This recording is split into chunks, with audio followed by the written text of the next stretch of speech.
Hello, everybody. Welcome to the United Center in Chicago, Illinois. My name is Zach Warshaw alongside Jaden Fode for our coverage on WCBN FM of the Sweet 16. Number 1 seed Michigan taking on number 4 seed Alabama. Jaden, let me bring you in here right away. We have a more lengthy pregame show than normal, about 15 and a half minutes before tip-off. What's your immediate thoughts? What do you want to discuss before this one? I think immediate thoughts, just when I think about this coming into this game, the biggest thing that I noticed, especially on the Alabama side, was three-point shooting. I think that's going to be an insane factor in today's game. I don't think Michigan has played a team that shoots to the caliber of Alabama from the three-point line. So I think that's going to be huge. But when you think about it as a whole, Alabama basically, that's their preferred shot, is the three-pointer. You know, they don't like to go inside as much, and Michigan's a team that obviously prefers to go inside. They have Merez Johnson, they have Yaxel-Lenneborg, they have Adai Mara inside. So Michigan kind of likes to feed inside the paint a lot. And then on the other hand, you have Alabama catch and shoot in the pick and roll, dribble, and anything from the three-point line. That is Alabama's sweet spot. That is their favorite thing. So I'm looking for Alabama's three-point shooting today, Michigan's three-point defense. I think that's going to be one of the keys to today's game. Absolutely. I couldn't agree more.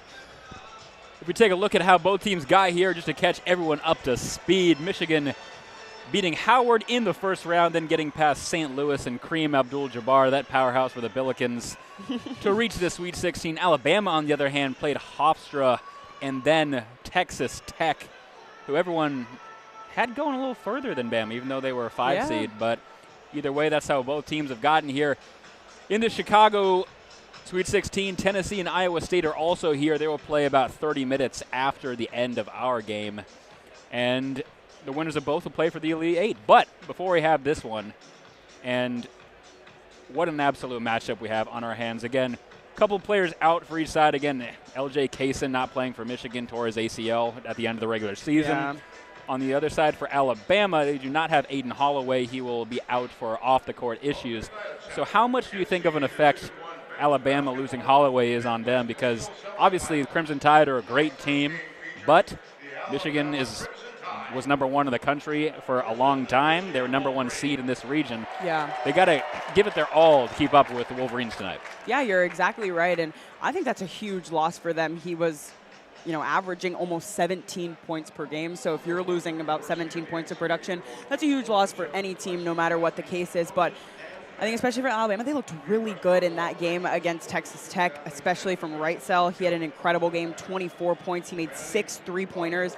So he stepped up huge for them. He's averaging about 13 points per game, but him being able to pick up some of that production and put up almost 25 points. I mean, incredible performance. He went 6 for 9 from the three-point line. That goes back to the three-point shooting from Alabama that I was talking about. That's going to be a huge area of the game. But if Alabama can have players kind of picking up some of that slack, right cell being one of them, then I think they're, good position to have a shot at this game.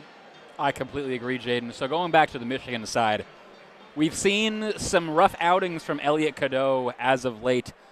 How important is it that he's on and Michigan has more of a balanced kind of game plan going on rather than the relying completely on Yaxel-Lenneborg to carry the weight of the load? It is so important for Elliot Cadeau to take care of the basketball.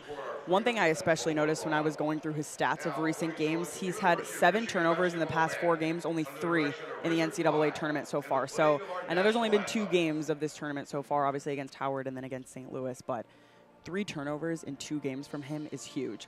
I know we saw some stretches early this season where he was turning the ball over left and right, and it was detrimental to Michigan's offense. I think there was one game in particular, he had over double-digit turnovers, and you just can't have that in the NCAA tournament. And he's done a much better job recently taking care of the basketball, and when he does a better job taking care of the basketball, that helps facilitate their offense in so many different ways. Obviously, you mentioned Yaxel-Lenneborg, but then, getting it out to someone like Trey McKinney or even Namari Burnett, kind of getting that guard play involved, he's a huge facilitator in any offense that Michigan tries to run, obviously. Absolutely, and as you already mentioned, Alabama guarding the 3 ball is going to make or break their night, because if you leave these guys wide open for Michigan, they're hitting it every single time. It's really just how well is Alabama going to be able to defend everybody. I mean, they are the number 3 offense in the country, but number 59 defense. Yeah. So if they want to hang with Michigan tonight, they're going to have to clean that up. Obviously, not saying they haven't been able to already. I mean, they beat Texas Tech on the way here, and they had a great regular season. But they really got to – it's the Sweet 16 in March Madness. You have to be firing on all cylinders and really have little to no mistakes if you want to keep moving on. That's just how the tournament works. Yeah. I mean, you're exactly right. I think when you take a look at that, both of these offenses score a ton, and they're very good at that. I think, obviously, like you mentioned, defense is going to be the biggest difference in this game. Alabama, incredible offense. They don't have one of the strongest defenses. Michigan has basically the second best defense in the country. It's like them and Duke that are up at the top. And we saw Michigan play Duke earlier this season. You know, they kind of quieted Duke down in the first half. We ended up seeing Duke go on a run towards the end of that second half when they played Michigan, and it ultimately came up with the win. But that's going to be huge for Alabama, is I think not only three-point defense, but also defense inside the paint, especially with Michigan being able to get that size advantage with the Daimara inside. That's going to be huge. But I think one way I can kind of see Alabama getting into this game a little bit more and making it really competitive is if someone like a Daimara does get into foul trouble. We saw that in the game against Duke. I mean, Zach, you and I were both there at that game. And Adai got into foul trouble. He was out for a good 20-minute stretch of that game, like right in the middle of it. And that kind of just shot the Wolverines' shot in that game. Oh, absolutely. He's such a defining presence there for the Wolverines. When he's had a little bit of issues getting into foul trouble lately, he's really got to clean that up because, like you just mentioned, when he's gone, it's definitely noticeable. I mean, we're in Chicago. He's probably the tallest building in the city other than the Sears Tower. So he really needs to be able to not get into foul issues and stay in the game, or else Michigan's going to have no presence in the paint. Yeah, you're exactly right. And especially Michigan kind of having that size advantage there with Daimara inside. And I think another huge key to this game is going to be rebounds, both on the defensive end and the offensive end. Alabama is so good at transition offense. I mean, we'll see it here in this game probably, but so many possessions, you'll see them. The shot clock will have lost maybe 5 seconds on it, and they're already taking a three-pointer. So Michigan in transition defense is going to be huge. I mean, if they don't get those offensive rebounds, if they're letting Alabama pick up some of those defensive rebounds, they're going to have to get back on defense immediately. Or else, if we start seeing Alabama rain it from three-pointer, then it's going to be a long night for Michigan. Absolutely. About 8 minutes left until tip-off. Let's take a moment now. We'll look at the out-of-town score report. Okay. First of all, starting with the University of Michigan specifically, in the NCAA Hockey Regional, Michigan is currently defeating Bentley 5-0 with 12 minutes left in the third. So it definitely looks on that avenue as if the Michigan hockey team will be advancing to face the winner of Minnesota Duluth versus Penn State. For women's basketball, they will play tomorrow night. They will play University of Louisville, or tomorrow morning, I should say, about 12:30 Eastern Standard Time. They'll play Louisville Cardinals for a spot in the Elite Eight. They'll play the winner of that Texas game, who I think we all expect Texas to take care of business. Hey, don't count the Michigan Wolverines out. They've had an incredible season so far, and I know, but the way Texas has been playing, they've been beating their opponents by even almost like 50 points in the tournament, which is just unreal. Obviously, we know the women's tournament is so top-heavy, but that'll be a good matchup if both Michigan and Texas make it to the Elite Eight on the women's side of things. Absolutely. Looking around the country now at the men's tournament for the other games going on. St. John's up on Duke early in their game. About 7.5 minutes remaining in the first. St. John's leading 26-23 over the Blue Devils. That's obviously a ridiculous amount of time left. Only a 3-point game, but St. John's can definitely, they have the capability to take down Duke for sure. I mean, I think Duke is in the hardest region. Yeah, they got a brutal pull for being the first seed. For being the #1 overall seed in the tournament, they have a brutal region. You know, St. John's right now, and then the winner of Michigan State, UConn. That is a game I'd be nervous about. Duke's got to make it through this one first, though. So we'll see, but definitely a gauntlet of a schedule, or a gauntlet of a bracket draw for the Duke Blue Devils. Absolutely. Michigan versus UConn playing after that game, and as we mentioned, Tennessee versus Iowa State playing about 30 minutes after the conclusion of this first game here Let's look at the teams that have already punched their way into the Elite Eight. Tomorrow, Iowa and Illinois matching off. Iowa taking down Nebraska. Illinois, on the other hand, taking care of business against the Houston Cougars. A lot of people picked Houston to win it all. I saw that. It's a Big Ten masterclass going on. Yeah, Jaden. it is. That's so exciting. Oh, absolutely. On the other side, Purdue and Arizona will play. Purdue taking down Texas. Texas, incredible run, starting in the first four, getting all the way to the Sweet 16. The road ends here, but definitely can hang their hat on the performance they made. Yeah, that was oh my gosh, that was so close. And then Arizona kind of putting a beat down on Arkansas, especially late. 109-88 was the score. U of A might be for real. I know everyone wanted to argue during the regular season that their schedule was much easier than Duke or Michigan's, which arguably it was. But in this tournament, they are proving that now they weren't accidentally the 1 seed for a while. They are for real. They are the 1 seed they deserve to be and are making a strong case for national championship favorite. Yeah, I mean, they were undefeated for so long. And, yeah, I can't lie. They look really good, and especially looking ahead at some of these matchups, obviously. As the Michigan Student Radio watching along on Michigan's path, and that's a potential Final Four matchup right there in Indy. So that sounds like a scary game. Just a little bit. All right, 4.5 minutes until tip here. Alabama out on the court warming up. Michigan, however, still in the locker room. As I do at every broadcast, I got to point out Alabama has got their representative in Big Al down there. I knew you were going to say that. I got to every time. I knew you were going to say Michigan's got Big Al the elephant mascot costume down there on the court. Michigan needs a mascot. I agree. think it's so brutal that Michigan has absolutely nothing. And it crushes my heart whenever I'm flicking up with the opposing mascots. Like I had you take a picture of me and Smokey from Tennessee at the women's tournament. We need a mascot, I'm telling you. We do need a mascot. It just makes everything so much more fun and so much more entertaining. Like, they bring a whole new energy level to the game. Absolutely. All right, back to the actual game. I guess. Okay. I forgot about that. Yeah, right. That's actually happening. So, as we approach tip-off here, give me your one defining player from each side that's going to make a difference in this one. Doesn't have to be accurate because it's your gut feeling. But I feel like it has to be Phylon from Alabama. I know Wrightsall kind of had the game for them versus Texas Tech, but Phylon's the guy. He's the guy. Yeah. He's their Yaxel, if we're being honest. First team All-SEC, third team All-American. I think that's who I'm going with for Alabama. And for Michigan, I feel like I'm giving the cop-out answers if I say Phylon and Lendeborg, but you are giving the cop-out answer, Jaden, but that's completely okay. Okay, if I give, let me give you not like standout player. Maybe I'll give you like X player for exactly. Give me the someone X factor. Different.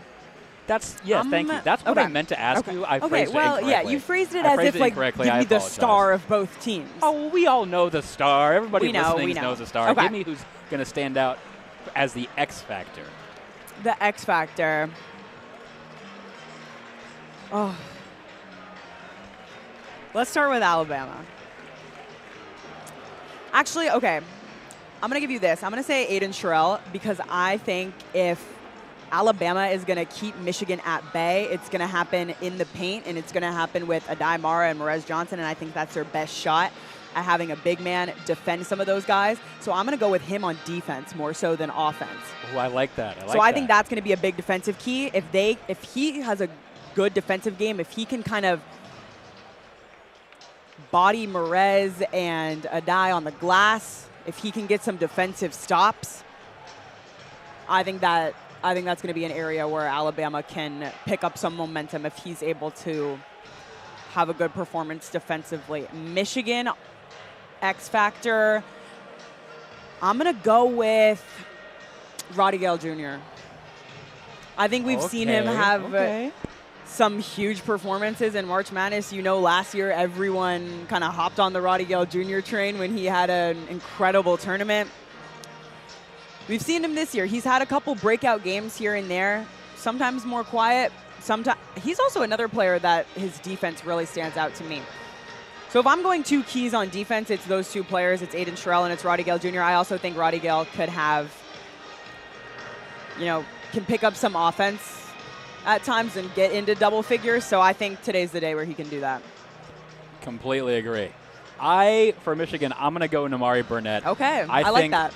I think it's his time to shine. I think we're going to take a look for the three-point brigade to come out here because when Namari's on, he's on. Yeah. We saw his legacy game against Penn State, obviously, gosh. earlier in the season. I think he's due to have another one of those. It's been kind of a while. Obviously, a key part of this team, and especially in terms of veteran leadership, he's been here longer than anybody. But I think it's his time to step up in terms of performance as well. And especially speaking of, Namari Burnett used to play for Alabama. He's from Chicago.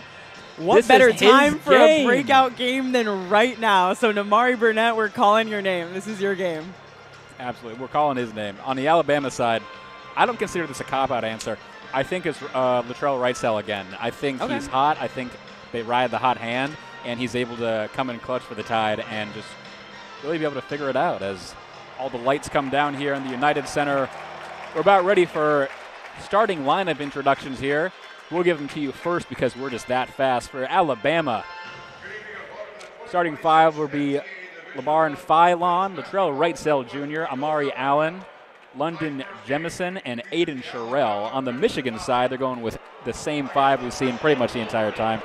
Elliot Cadeau, Namari Burnett, Morez Johnson Jr., Yaxel Lendenborg, and Adai Mara. So pretty much exactly what you'd expect. Yeah, I mean, you mentioned it. Michigan has had basically the exact same starting lineup the entire season. I think there was the first game of the season where Yaxel was lingering a little bit of an injury and didn't start the first game. And then after that, I'm pretty sure they've ran the exact same starting lineup throughout every single game.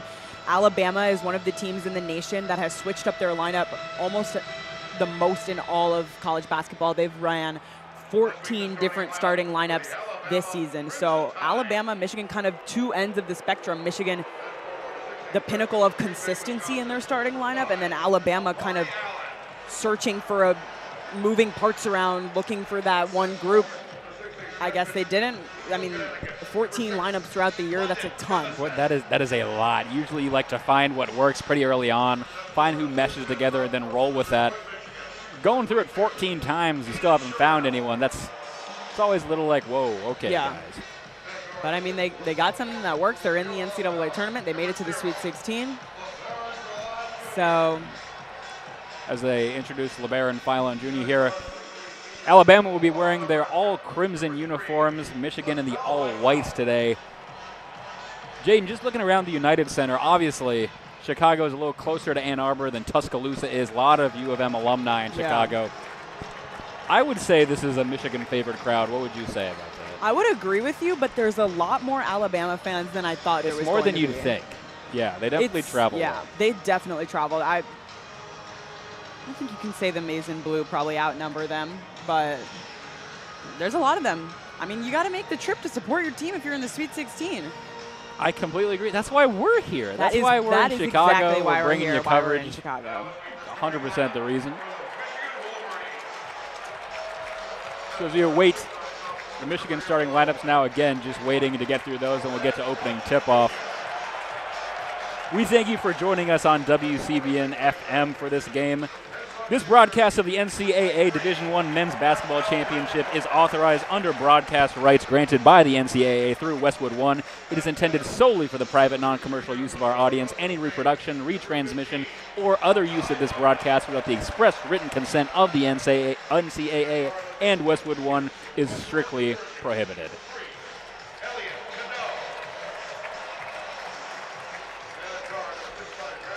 So we're happy to be on WCBN FM.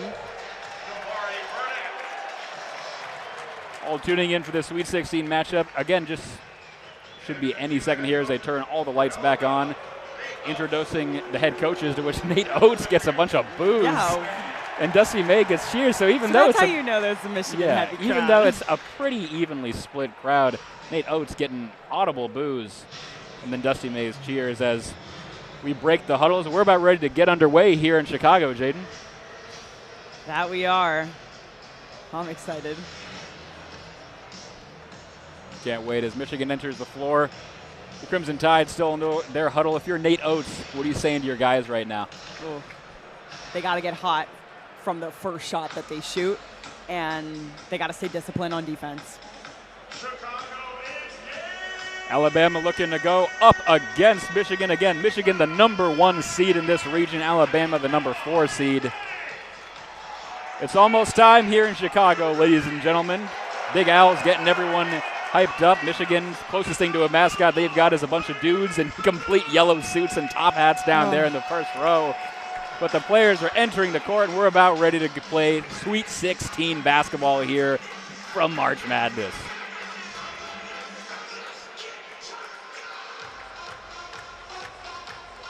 Tip-off obviously going to be taken for Michigan by Adayamara. Who else would take that?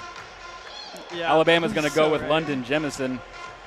6'8", but still doesn't match up to the 7'3" Mara.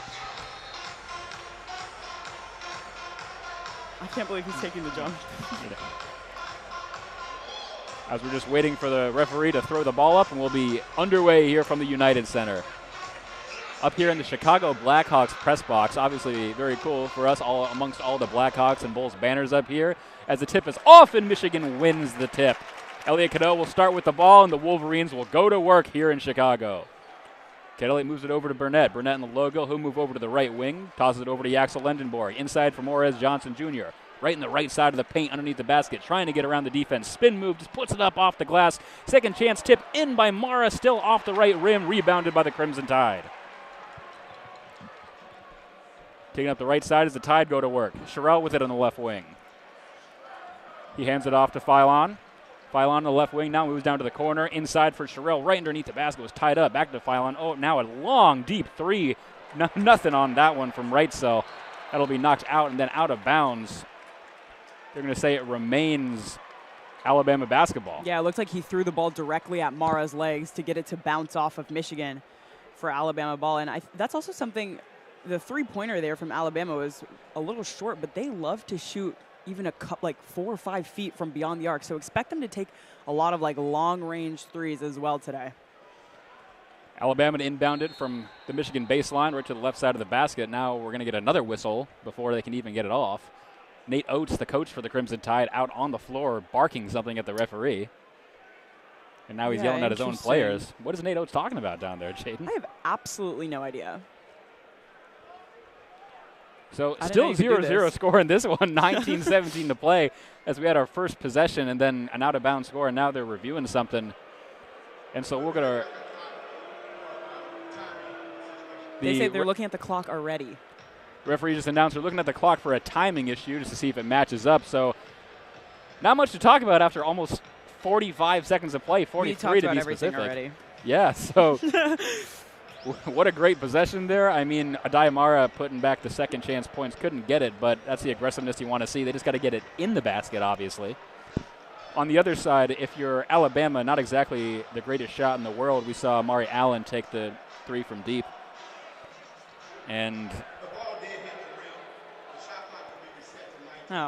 as we get the announcement here, they're going to say it was not an air ball. It did just graze the bottom of the rim. There you go. And so the shot clock will be reset to 19 seconds, and we're ready to get back underway here from Chicago. Again, inbounding on the baseline, right to the left of the basket on the Michigan side. So timing issue fixed.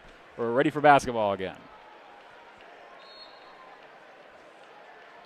Alabama inbounds it to Sherrill. He throws it back to the left wing for Philon. He'll move to the logo in midcourt. Now move back over to the right wing with Namari Burnett in his face.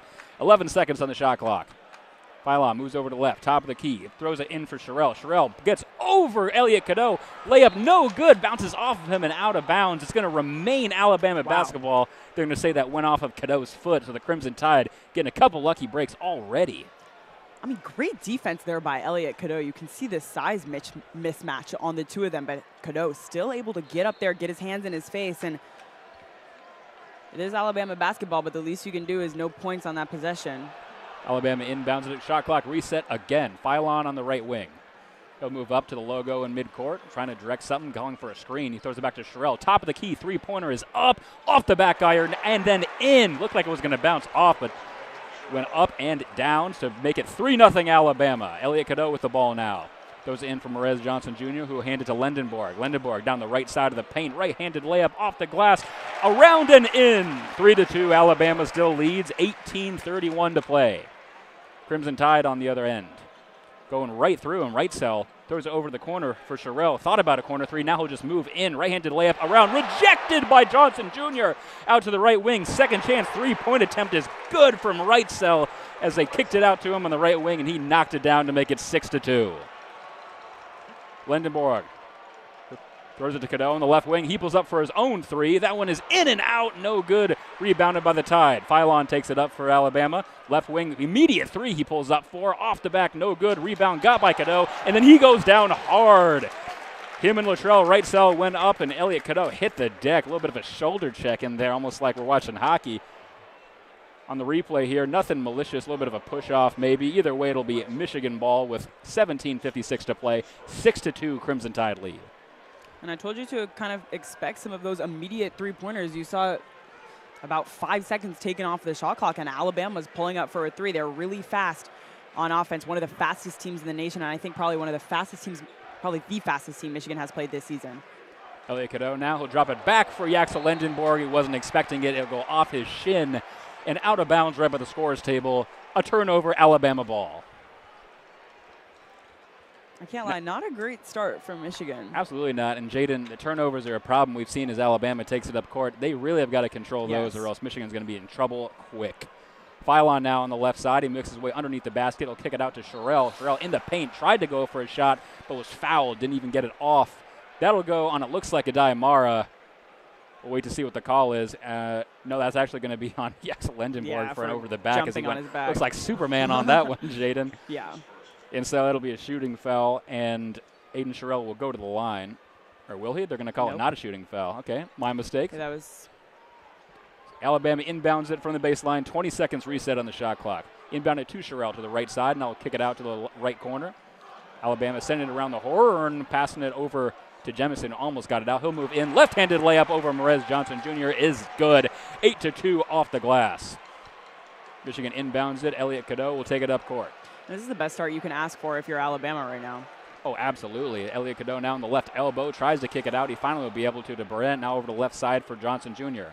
Johnson Jr. just gets the ball taken out of his hands, pickpocketed by Philon Jr. What an absolute defensive presence there for the Crimson Tide. Jemison moving into the paint. He traveled with the ball. No call on that one. Philon Jr. back out of the logo as now he'll reset. That's the most obvious travel I've ever seen, Jaden. Yeah, and everyone in here agrees. On the left wing now, Philon Jr. with it, just still shocked. He still has it. He gives it over to Sherrill now at the top of the key. Sherrill trying to get past Marr. He'll just hand over to Philon Jr. over to the right wing, now down to the right side of the lane. Just puts up a floater as he fades away. That one is up and off the left side of the rim. No good. Lendenborg now on the right wing on the other end. Gives it to Cadeau. Pulls up for a deep three from beyond the arc. Oh, around and out. No good. Top of the key was 2 to 3 feet behind it as Alabama's going quick the other direction. Sherrill with it. Left wing three is up. That one is good. 11-2. Everything clicking for the Crimson Tide to start this one with just over 16 to play in the first half. There aren't too many teams where you'll see their big man pull up from three, but already 2 so far for Sherrill today. Shooting 33% from three for the year. Not bad for a big man. Elliot Cadeau trying to spin around the defense now on the other end. Right underneath the basket on the right side. He'll just throwing up as he's falling down, and that somehow finds its way in. What an athletic effort there by Elliot Cadeau. 11-4 Crimson Tide. Much needed for the Wolverines. Alabama now, Jemison. He'll hand it over to right cell. Right cell moves from the right to the left. Kicks it out, and now it'll be a three-point attempt, but it's going to travel on that one. So turnover, Michigan ball as we enter our first media timeout of the first half. So as we enter our first media timeout, we'd just like to remind you this broadcast of the NCAA Division I Men's Basketball Championship is authorized under broadcast rights granted by the NCAA through Westwood One. It is intended solely for the private, non-commercial use of our audience. Any reproduction, retransmission, or other use of this broadcast without the express written consent of the NCAA and Westwood One is strictly prohibited. For station identification, you're listening to WCBN FM Ann Arbor. I'm Zach Warshaw alongside Jaden Fode for our coverage of the Sweet 16 matchup between number 1 seed Michigan, number 4 seed Alabama. Jaden, yeah, like you kind of mentioned, the exact start you want if you're the Crimson Tide. Everything working for them. Michigan looking really slow out of the gate. Just absolute incredible effort, and as you mentioned, really just a great shooting all around. Yes. Aiden Sherrill, a big man, putting up a couple threes. Michigan, what do they got to do to get back into this one and not let Alabama take all the momentum? I mean, Alabama is getting whatever they want right now. Michigan's letting them move the ball. They're letting them facilitate their offense. They're letting them set up on offense. They're letting them run plays. You can see them. Alabama will get the ball on the three-point line. They'll drive inside the paint and then right back, kick it out to the three-point line and go for a three. They have 3 3-pointers today. So Michigan's letting Alabama run the exact offense that they want to run. If Alabama and Michigan is letting Alabama drive into the paint, Michigan's crashing. They're bringing their guys in, and then that leaves someone open on the three. What does Alabama want? They want to shoot a three-pointer, so they're going to kick it out to three, and then they're taking their shots from there. And we know, because we've seen this team all season long, they're going to make their shots from there. So if you're Michigan and you let them find those outlets, it's going to be a long, long night. Yeah, absolutely. And to what you kind of pointed out, they're letting Alabama run the game plan they want and leaving someone wide open from three on every possession. The person who it is switches, but they're double manning the paint, and so they just are always able to kick it out, and even their big man's going to shoot a three. We've seen clear evidence of this, and so Michigan's really got to tighten that up. 11-4 with 15:38 to play.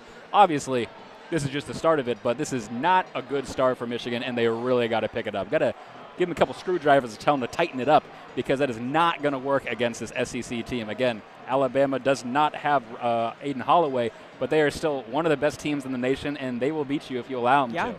We also saw a little hint of the turnover bug, to which has been Michigan's problem multiple times this year. They cannot let that happen again either, or else you are just handing Alabama the win. Yeah, you're exactly right. And also one of the things you mentioned, kind of going back to that three ball, is Michigan's leaving someone open, but exactly like you said, it's someone different every time. So if you're a team like Alabama that's so productive from three, and you have any player on your team, including the big man, that can shoot a three-pointer, it doesn't matter who it is. And that makes it so much harder for Michigan to defend, because it's not like you can go predict, like, oh, this is who they're going to kick it out to. Oh, this is who they want shooting the three ball. No, they're fine with any player on the court shooting the three ball. So you're going to have a very hard time defending a team like this if you let every player on Alabama get going from three and you're letting them run the offense. Alabama is running this game right now, and if Michigan lets them do that for the rest of the game, then they're going to get themselves into a hole.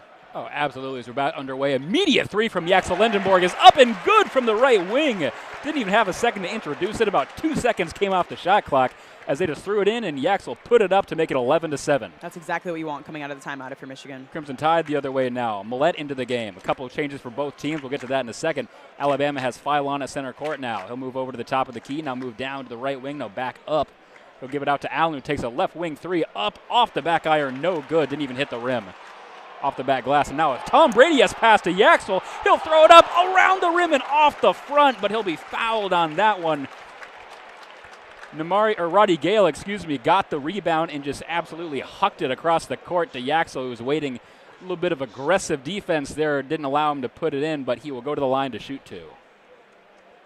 Yeah, I mean, Allen was like directly on him. Looked like he almost could have jumped up there and intercepted that pass. Roddy Gale Jr., lucky that didn't end up as a turnover. Yaxel got some hops to get up there and ultimately send himself to the free throw line. Lendenborg's first attempt is up and good. Makes it 11-8. Lendenborg shooting about 83% from the free throw line. Pretty decent free throw shooter all year with 15 minutes exactly left. He'll try to make this a 2-point game. Gets the ball back for a second attempt. Lendenborg bounced it a few times. He'll bend the knees, make the motion, put it up easily in off the back iron.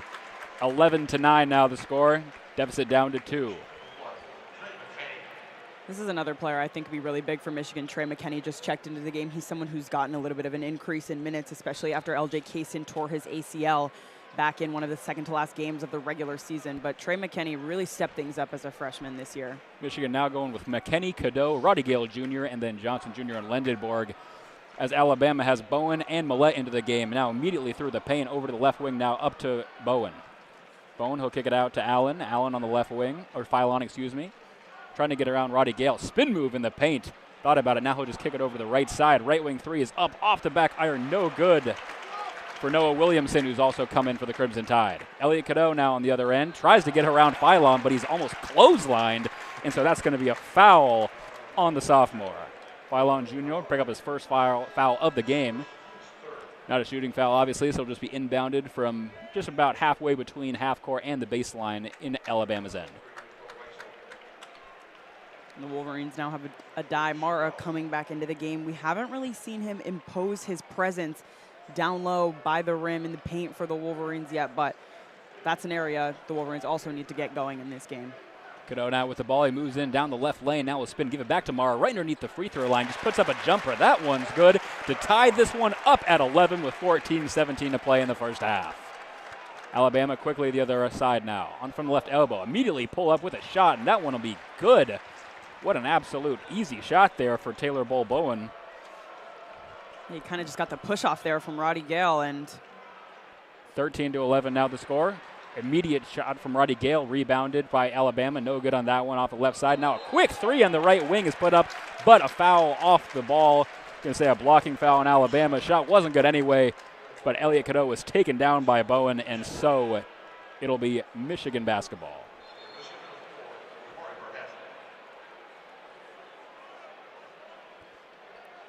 (13-11) now the score. 13-11 is the score for whatever reason on the Jumbotron. They have 13-9.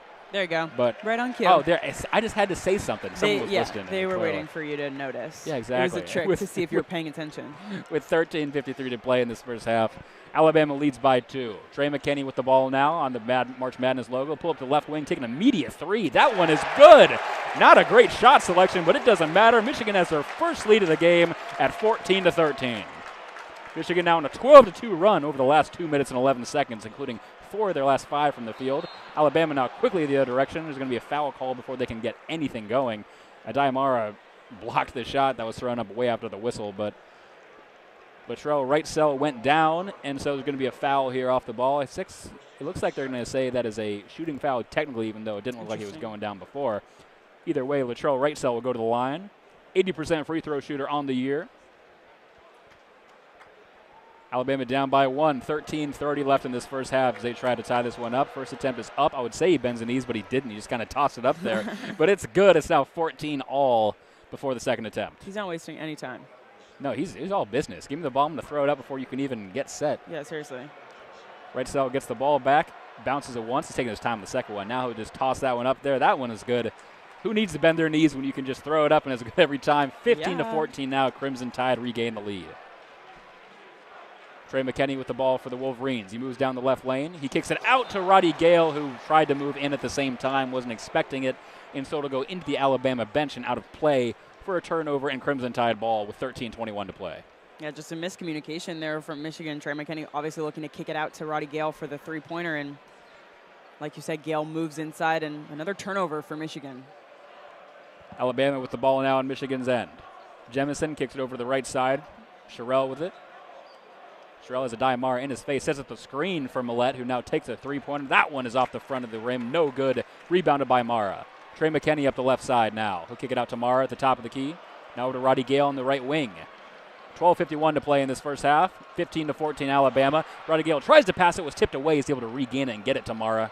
Dangerous there as now Mara is fighting with Sherrill in it. He'll just lose it in the paint as it's stolen. And Alabama with the ball now. Wrightsell on the left wing. He'll try to move in towards the paint. He's blocked. He's going to have to back up to the top of the key. And now he'll just pull it for a three from there. That one's off the back. No good. Rebounded by Namari Burnett. Trey McKinney with the ball now. Top of the key. He kicks it out to Burnett. Deep three from the left wing is up. Off the back of the rim. No good. Rebound fought for by Lendenborg. But it's going to be off his hands and out of bounds to be Alabama ball with 12:21 to play in this first half.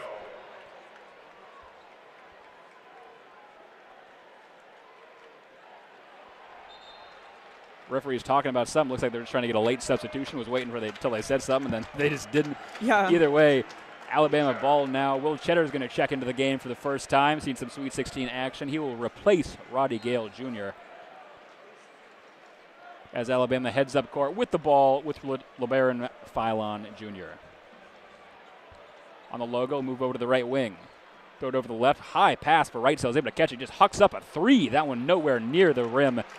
Rebounded by Cadeau as he just kind of fell, maybe looking for a foul there. Quick on the other end. Trey McKinney, immediate left wing three is up and good. 17-15 as another three-pointer is hit. Jaden, the not as great shot selections are the one that's falling here as now Alabama pulls up for an immediate three. That one is good as well. Philon Jr. Said, I can match your heat check. Pulls up from a couple of feet beyond the top of the key and nails that one to make it 18-17 with 11:39 to play in the first half. And that's only Alabama's 4-3 out of the 11 they shot, but that's really just their entire game plan is those 3-pointers. Now Elliot Cadeau, a deep three from the top of the key of his own. That one's off the front of the rim. No good. Rebounded by Sherrill. Thrown up quickly for Jemison, who pulls up for a three for the Tide on the left corner. No good. Rebounded by Mara, who just kept it in as he fell out of bounds. Kicks it out to Namari Burnett, and they'll take it up court. Trey McKinney on the right wing. Back to Mara, hands it off to Cadeau, moves down the left side, throws it up for Mara, tried to put in the alley-oop layup almost, off the rim, no good, rebounded by the Crimson Tide. Pylon Jr. moving quickly, he'll kick it out to the right wing.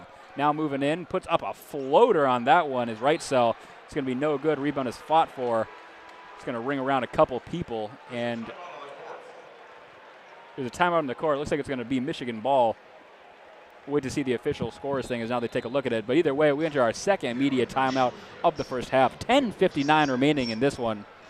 18-17, Alabama leads in the first half. Jaden, Michigan has caught up since our first media timeout. They tightened up the things that were not working to start the game. What have you liked on their end to get them back into this one and within one? Yeah, well, I was actually going to mention, you said since the first media timeout, Michigan's really gotten a lot better. The score at the first media timeout was 11-2 Alabama. Since then, it's obviously now 18-17, so Michigan has really picked up the pace, done a lot better. And I really like right now what I'm seeing from Trey McKinney. There was that one turnover there where he kind of miscommunicated with Roddy Gale. Gale ran in and ended up going out of bounds. But other than that, we saw some crazy three-pointers from him. You even were like, I'm not sure about the shot selection.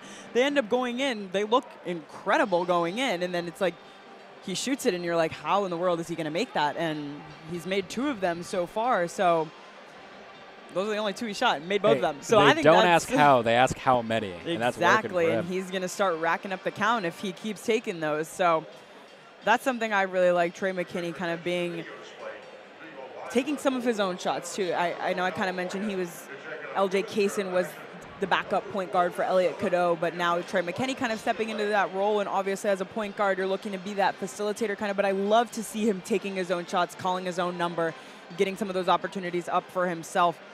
I thought that was great. One area, I guess, for the Wolverines I'm kind of looking at to get a little bit better is at Imara and the production from him. We saw him get the ball away from the rim, and when that happens and when he tries to dribble, it's not the prettiest. That's kind of his one weak spot, is if you can catch him on the dribble.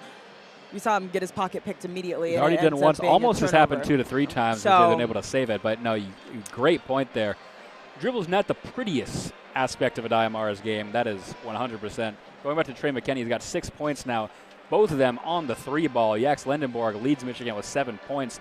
On the other end, Alabama being led by Wrightsell with 7 of his own. That being said, both teams spreading the wealth. It's not been one single player for the most part. Obviously, the McKinney threes as of late are of note just because he just checked into the game. Yeah. But taking in the entire almost 10 minutes that we've experienced here of gameplay, very spread out. Exactly what we talked about, what both teams need to do. You can't rely on a single player. They're doing a good job of spreading the wealth. Elliot Cadeau with 2 points, and Imara with 2 of his own. On the other end, Sherrill with 6 points for the Tide, both on the 3-ball from the big man. And then 3 from Philon, 2 from Jemison.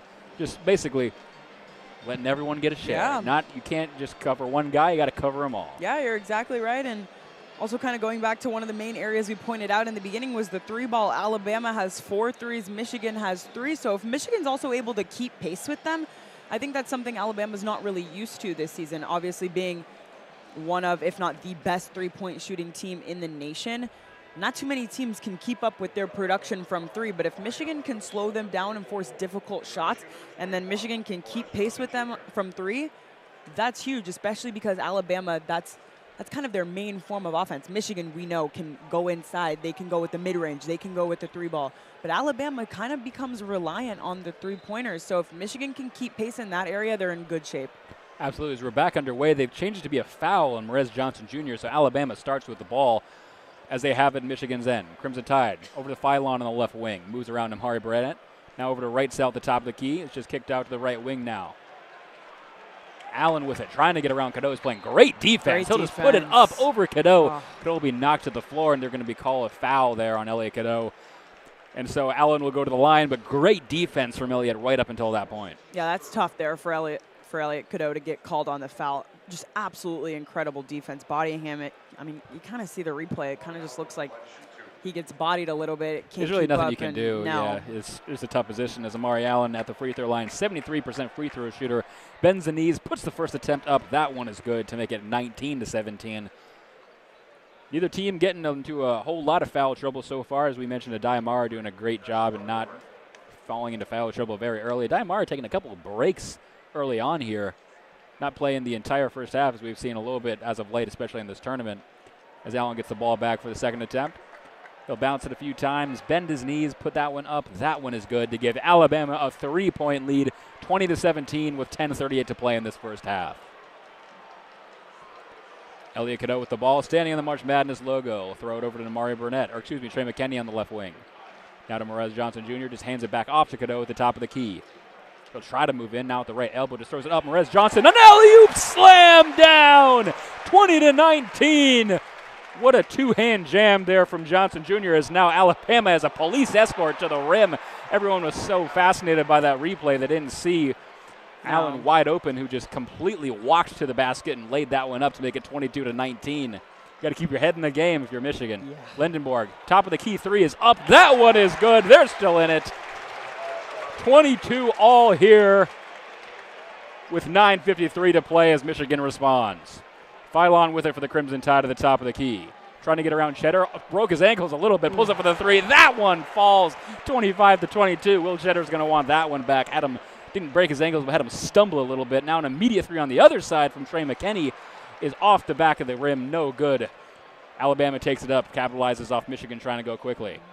Right side with it, or Allen, excuse me. He'll lose the ball. Tie up on that one. We'll get a kicked ball foul.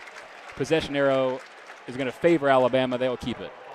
Just going back to that three-pointer from Phylon for Alabama, I think that's quite the mismatch if you have Will Cheddar on him. And I think if Alabama, I know Cheddar just checked out of the game, but if you can find some of those mismatches there and exploit those on offense, that's another huge area for Alabama. I think Phylon, he can kind of get whatever he wants, create his own shot, and we saw that right there. Absolutely. I misread the possession arrow again, which I did during the women's tournament. Jaden, you explained it to me. Yeah, I didn't know how to read. Michigan has the ball, excuse me. Lindenborg with it now. He'll move in towards the paint. Kick it out to Cadeau. Left wing three is up, off the front of the rim. No good. Rebound got by Morris Johnson Jr. Michigan retains possession. Kicks out to Trey McKinney, but the pass is a little too tall. It'll go out of bounds. Trey McKinney would have had that one if he was about 7'9". However, that'll go into the media row down there, and it'll be Alabama ball with 9:04 to play in the first half. And just going back to that Cadeau three-pointer, he's 0 for 4 from 3 today, and then that followed by another turnover. Just a couple little miscues there from Michigan, but things like that start to pile up in a game like this. Absolutely. You can't. Got to have everything clicking. 2 points for Elliot Cadeau, but again, 0 for 4 from 3, not great. Phylon pulls up for a three from the top of the key, off the back iron, no good. Rebound fought for by Cadeau. He's on the ground. It's going to be knocked away. Now Alabama has it. An immediate three from Sherrill is up. That one is good. Capitalizing on the miscues, 28-22, Alabama leads as Elliot Cadeau just couldn't hold on to it. Morris Johnson Jr. now a slam in the paint. Adayamara entered the zone, just threw it up to Morris Johnson. And right underneath the basket, he found himself able to just jump up and place it in to make it 28-24 with 8:20 to play in the first half. Phylon Jr. with it for the Crimson Tide. On the right side of the paint underneath the basket, will throw it up with his left hand. Will ring around, no good. Knocked out and rebounded by Cadeau. Nice rebound there from Michigan. Cadeau in the left wing thought about a three. Now he'll just throw it up to Johnson Jr. It's fought for off a couple of the hands. It'll be touched by an Alabama player out of bounds, and so Michigan will retain possession of it. With 21 seconds left on the shot clock, 8:06 to play in the first half. A little sloppy from Michigan. You took the words right out of my mouth. I was going to say a little bit of sloppy play here so far, Jaden. Yeah. Again, not only down 4 points, and kind of lucky they're only down 4 points. They just are. Look a little flustered down there. No, they really do. I mean, you're exactly right. They've let Alabama kind of start to heat up from 3, and then just Michigan's kind of offensive decision-making isn't the best right now. On the right elbow, Elliot Cadeau pulls up for a three. That one is good right off the inbound. They left him open to make it 28-26. Alabama now on the other end. Phylon Jr. with it at the top of the key. He'll kick it out to Sherrill on the left wing. Back to Phylon Jr. who takes his place. Phylon Jr. over to the corner now for Jemison, who puts up a corner three. That one rings around and falls. 31-26 now. Michigan going quick. Another Tom Brady-esque pass that the Axel Lindenborg has to jump for. They love that. Kicks it out to Trey McKinney, now over to Adayamara at the top of the key. He'll hand it off to Lindenborg. It takes his place. Almost thought about a three from the top of the key. Now he'll pass it over to Cadeau, trying to bait a foul. Couldn't really get anything going there. Cadeau moves to the top of the key, now down into the paint. He's surrounded by 4 Crimson Tide. He just throws it up. And the second chance is slammed down by Mara after the just toss-up attempt by Cadeau rings off the rim. 31-28 with 7:11 to play here in the first half. That's exactly what I expect to see from Adayamara, too. Phylon Jr. now just rushes down the left side, throws it up with the left hand. That'll fall down. 33-28 as both teams are wasting no time with their possessions. No, and I think Phylon Jr. has gotten absolutely everything he wanted. He's so good at creating his own shot, and there'll be 3 defenders on him, and then all of a sudden he's wide open as he dribbles through all of them. I mean, Elliot Cadeau now left wide open for a 3. That one is good. That's the weirdest thing I've ever seen. 33-31. Adayamara passed it to Cadeau, and nobody went up to cover him. And so we're now down to a 2-point deficit here. 33-31, Alabama leads. Crimson Tide on the other end. Phylon Jr. pulls up for a right wing 3 of his own. That one is good. 36-31 as the Crimson Tide have another answer for Michigan. I mean, I knew they were good from 3, but just seeing it in person, it feels like they're making everyone they're shooting now. Yaxel Lindenborg standing at the logo now. He throws it into Mara. 15 seconds on the shot clock, 6:15 in the half. Mara just pulls up for a jumper from the free throw line. Not a pretty shot off the very front of the iron. He's just glad it touched anything. And now Alabama has it with Sherrell on the right wing. He passes it off to Phylon. Phylon taking his place on the right wing there. Now he'll back up a little bit. Over to Sherrell, now to the top of the key. He hands it off to Wrightsell. Wrightsell down the right side around Mara. Underneath the basket, he's doing the Round the World challenge down there. Throws it to Sherrell. Down beneath it. He goes up for the dunk. It's blocked by Mara. Lindenborg with the rebound out now. He's just making his way all the way through traffic. He'll put it up with the right hand, and it'll fall. 36-33. That's just a weight room-esque play as he bodied his way through the defense. Just both plays for Michigan. The defensive block by Mara, and then Lindenborg just drives through everyone, bulldozing through. Incredible work by Michigan. 5.5 to play. Alley-oop is up and slammed down by Sherrell for Alabama. 38-33. They let him get around behind the defense, and he just went up, and he was ready for takeoff there. 5:15 to play, 38-33 now the score. I mean, these two teams are just trading one after another. It's like a highlight reel play on one end and then turn around and do the exact same thing for the other team. Adayamara with the ball at the free throw line. He kicks it out to Lindenborg. There's an off-ball foul here now. That's going to go on the Crimson Tide. London Jemison is not happy about that when he knocked down Elliot Cadeau and thought that he was ran into. Either way, we're going to enter our third media timeout of the first half. 5:02 remaining in the first. Alabama leading 38-33. Both teams going quick. Everything clicking for both teams the past couple of minutes. Michigan, 5 of their last 7 from the field, and Alabama 5 of their last 7 for Michigan. 4 of the last 5 for the Crimson Tide have fallen from the field. The defense is kind of napping right now for both squads. Yeah. Jaden. For both at least, though. So if you're Alabama, you're happy that Michigan's kind of laying it down on defense, and then same for Michigan. I mean, it was like I said, it feels like one highlight reel play after another. It's just both teams on both ends of the floor on offense just look insane right now. I mean, like, they're both playing incredible on offense. Absolutely. Michigan's had a little bit of an issue where multiple times they've pulled up for 3 and hit it, and then not play defense. They're caught napping. Yeah, exactly. Every time Alabama's had an answer for them. Not saying that's not Alabama's offensive presence, because it is. But defensively for the Wolverines, they really need to lock in. This is the number 3 offense in the country. They are going to do that if you let them every single time. Yep. And then going back to the previous play, just the alley-oop up to Aiden Sherrell. How are you letting the big man rumble behind the defense to get open for that lob? You just got to really tighten things up. This is one of the best offenses in the country. You can't act like you're playing LaSalle here in March Madness. This is the Sweet 16. Yeah, I mean, the 8 3-pointers from Alabama with still 5 minutes left to play in the first half is unreal. And I think that's where, when I think about 3-pointers against Michigan, the one team that comes to mind immediately is Wisconsin, because that was the key to the game to beating Michigan the first time and handing Michigan their first loss of the season. Was Wisconsin made 15 3-pointers, and Michigan couldn't keep pace with that. And then we saw the exact same thing happen again when Michigan played Wisconsin for the second time in the Big Ten tournament. Wisconsin had double-digit 3-pointers again. So the teams that we've seen either beat or come closest to beating Michigan were the teams that were insane from three, and this feels a little bit reminiscent of that. Oh, absolutely. Looking at the out-of-town scoreboard real quick, St. John's at halftime leading Duke by 1, 40-39. The Red Storm up on the Blue Devils. We'll keep checking back with that one to see if they can pull off the upset. Meanwhile, it's a 38-33 score here. Alabama leads Michigan, a little bit to everyone's surprise. Michigan obviously favored in this one. Yeah, I mean, like I said, Wolverines are favored, but something I also have noticed with this Michigan team is a lot of times we see a huge second half surge. Sometimes not saying Alabama is this team because they are not. Alabama is an incredible team. But in the past, there have been teams where, Michigan's expected to beat them, or Michigan is, the clear favorite in those games. And they let teams that they're supposed to beat hang around longer than they should. Obviously, you're in the Sweet 16 of March Madness. Every single team is here for a reason. Alabama is here for a reason. They're an incredible team.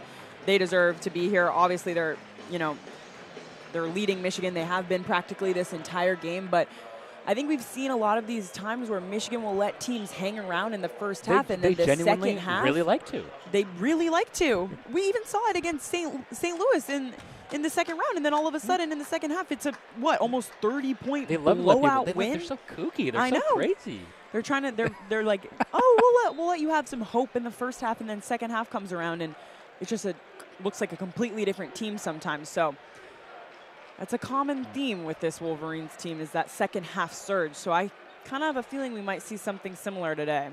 We're back underway here from the United Center. Lob thrown up for Morez Johnson Jr. Wasn't expecting it. Now Michigan's got to go quick. 3 seconds left on the shot clock. Roddy Gale Jr. just throws up a floater. That one falls. Oh my gosh. 38-35 as the unethical shot brigade continues, Jaden. Nothing that's supposed to go in does, and every weird shot is going in. It's like watching Alabama versus the Harlem Globetrotters. I mean, Roddy Gale just threw up a prayer, and that prayer was answered. Phylon Jr. with the ball for the Crimson Tide. Ball's knocked away, but he's able to retain it just a few feet out of his reach. Now he pulls up for a left wing three. That one's up off the front of the iron. No good. Rebounded by the Crimson Tide. Second chance three is up. That one is also no good. Phylon 0 for 2 on that possession. Michigan quick the other way. Tom Brady pass to Trey McKinney, who puts it up with the left hand, easily laid in. 38-37 now the score. Michigan loves their Tom Brady passes. Michigan fans wanted a foul on that one as well. They're not going to get it. Bethia with the ball. Now he pulls up for a deep three as there's a whistle off the ball. This place is mad. Very mad. Trying to hear what the referee is saying, but we can't over how loud the crowd is. There's going to be a timeout on the court. We'll wait to see what they put in the scores box to see what that call was. There's going to be calling somebody. Either way, Michigan now 3 of their last 3 from the field, coming off hot off of that media timeout. Now we have an officials timeout. Still not telling us what it is. However, fans not happy about that one, Jaden. They wanted a foul on that McKinney layup. Yeah. He went down hard after one. It's kind of funny because he didn't seem like he didn't throw up his hands or anything. No. But the Michigan faithful that have They're like, you deserve a foul. the Michigan You deserve faithful a thought he free deserved a foul. Trey McKinney, you've done so well. You just deserve it. Just take our word for it, man. Don't even worry about it. And one. Yeah, I'm not too sure what's going on right now. I can't lie. We'll let you know as soon as we find out. In the meantime, we have another timeout on the floor. 3:54 to play in this first half. Alabama leading Michigan 38-37. Just a 1-point deficit, but it's been up and down for both teams. Everything working on offense, nothing working on defense for the most part. As I thought they were announcing what was happening, turns out they're not going to. Live look into Duke. Duke now taking the lead. More of the Duke game. Yeah, of course. Why not? They obviously want to advertise their own product. 2-point game. 44-42. Duke currently leads. In our game, Trey McKinney now up to 8 points. Jax Lendenborg has 12 of his own on the other end. LeBaron Phylon has 11 points for the Crimson Tide. Again, still spreading the wealth. Sherrell has 8 of his own, but kind of looks like LeBaron Phylon is really the one running their offense for the most part. More than spreading it out less than Michigan is at this point. Yes. He has looked incredible so far. The way he just can shake defenders off him and end up wide open for a three-pointer, drives inside. All of a sudden, he's driving in the paint for a layup, and there's suddenly no one on him anymore. Just the speed that he put. Like, no wonder this offense is one of the fastest offenses in college basketball when you have LeBaron Philon leading your offense. He's so fast, so quick, and I think he's a huge reason why they're able to facilitate kind of whatever shot they want. Oh, absolutely. He's already beat how many points he had against Texas Tech with 9. He has 11 tonight. That being said, that was kind of an unusually low night, but he always shows up everywhere. Against Texas Tech, he had 9 points, 6 rebounds, 12 assists. He can really do it all. Yeah. He's league-bound, as some would say. Yeah, I mean, you said, like, kind of a little bit of an off-scoring night, but then he picks it up in other places, a season-high 12 assists. He's never completely silent. No, I mean, it's an off-scoring night, but he's like, okay, fine. I'll take care of my teammates instead then and get a season-high 12 assists. I'll let everyone else look good. Yeah, so you really – that's someone who's never really out of it, even if he's not showing up in the scoring column. Also, you saw that run by St. John's there. They had it on the TV still. They're up by 4 now. As we return to play, they're going to call a foul on Namari Burnett. That was off the ball on that one. That's what they were booing about. Finally, they announced it now as we return to play. So Alabama will have the ball and inbound it from just about halfway inside the half-court line. Thrown into who else? Philon Jr. for the Crimson Tide. 16 seconds from the shot clock. He's got Roddy Gale on. He moves in down the left side. Now kicks it up to Sherrill at the top of the key. Sherrill, 10 seconds on the shot clock. Hands it off to Philon. Now down to the corner for Allen. Allen back to Philon on the left wing. Philon moves in on the free throw line. Just fade away. Knocked away by Morris Johnson Jr. Now they'll just throw up a shot as the shot clock expires. No good. Rebounded by Trey McKinney as Michigan's going the other way. What a rejection by Morris Johnson. Now left corner three is up from Roddy Gale. It rings around and down. 40-38. Michigan has the lead again. Alabama 0 for their last 4 from the field. They haven't scored in 2 minutes. And we got 3:13 to play here in the first half. Crowd now on their feet here at the United Center. 3-point attempt from right Sill is up from the left wing. That one falls again. Another answer. 41-40. Alabama leads. Michigan with the ball now. Johnson Jr. will hand it off to Trey McKinney. Left wing three. He'll put up his own. That one sinks. 43-41 as it's raining threes here in Chicago. 2:43 to play. Alabama puts up another one of their own. That one is off the side of the rim. No good. Rebounded by Yaxel Lendenborg. Lendenborg now making his way coast to coast. He'll kick it out to Roddy Gale. Another left wing three is up. That one's down. 46-41. Michigan is absolutely on fire. 2:22 to play here in the first half. I got to stand up, Jaden. I can't sit down anymore. Philon Jr. with the ball for Alabama. To Sherrill at the top of the key. Alabama moved around the horn. A left wing three up from their own. Off the rim. No good. Rebound fought for. Almost saved by Roddy Gale. That one is going to call saved. That looked like that was out of bounds. They're going to say it was good. Up through the paint now. Trey McKinney goes up. He's going to be fouled on that one, and he'll go to the line with 1:58 remaining in the first half. That Roddy Gale save, that looked like he bounced it out of bounds like on the line, but they called it good. And Trey McKinney's now going to shoot free throws on the other end. I mean, that was one of the best 2-minute stretches that I've seen from Roddy Gale this season. Just 2 3-pointers, and with the incredible save on defense to get it up to Trey McKinney, and then now Trey McKinney with another 3-pointer too, and now with the free throws. I mean, Michigan's offense is moving really fast, but really clicking right now.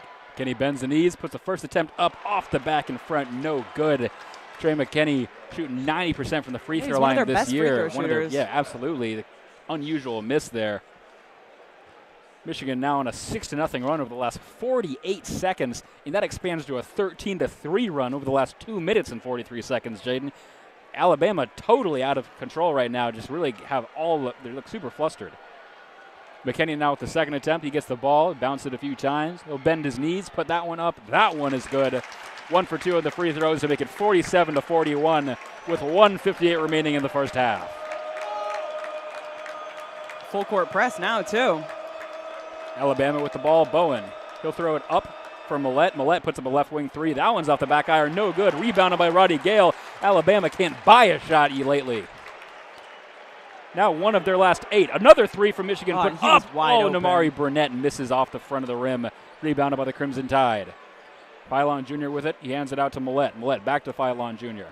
who moved down the left wing. Now will move behind the arc. He's trying to just deke someone out. Just throws up a weird layup. That one's no good, but he'll be fouled on that one as he looked a little confused about what he was doing himself, but he somehow got it to work. 127 to play. Me neither. 127 to play in this first half. 47-41, Michigan leads as Philon Jr. will go to the line. 78% free throw shooter, taking his first shots of the night. Philon Jr. with the ball. He bounces it, bends his knees, puts that one up. It's good. 47-42 now the score, as Will Cheddar is going to check back into the game for the Wolverines, replacing Yaxel Endeborg.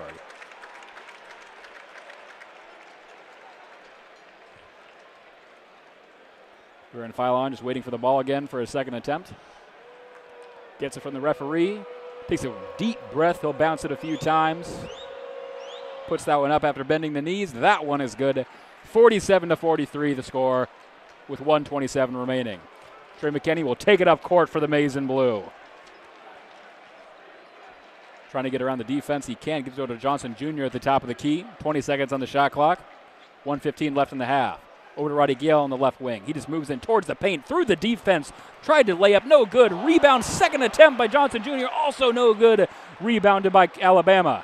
Going quick the other direction now. Just throws up a layup, no good. Slammed off the glass. They're going to call a foul on that one as Philon Jr. tried to put it up with the right hand. Don't know if they're going to call a goaltend. Looks like they are going to call a foul there. No goaltend on the shot, but it's going to be a Namari Burnett foul and a shooting foul. And so Philon Jr. will go back to the line to shoot two more. 2 for 2 in his first two attempts. We'll see if he can remain perfect. He gets the ball back, bounces a few times, bends the knees, puts that one up. He's good. 3 for 3 on the day. 47-44. Back to a one-possession game with 1:02 to play in the first half. Just keep putting the ball in the hands of Alabama's best scorer. He might not be their best free throw shooter, but, I mean, still at the end of the day, he's going to make his shots. He's making it work. Second chance is up. That one's good. 4 for 4, his 14th point of the day to make it 47-45 with just over a minute to play in the first half. Sherrell's going to check back in for the Crimson Tide as Michigan goes to work. Trey McKinney will take it up court for the Wolverines. Under a minute to play here in the first half. Over to Johnson Jr. at the top of the key.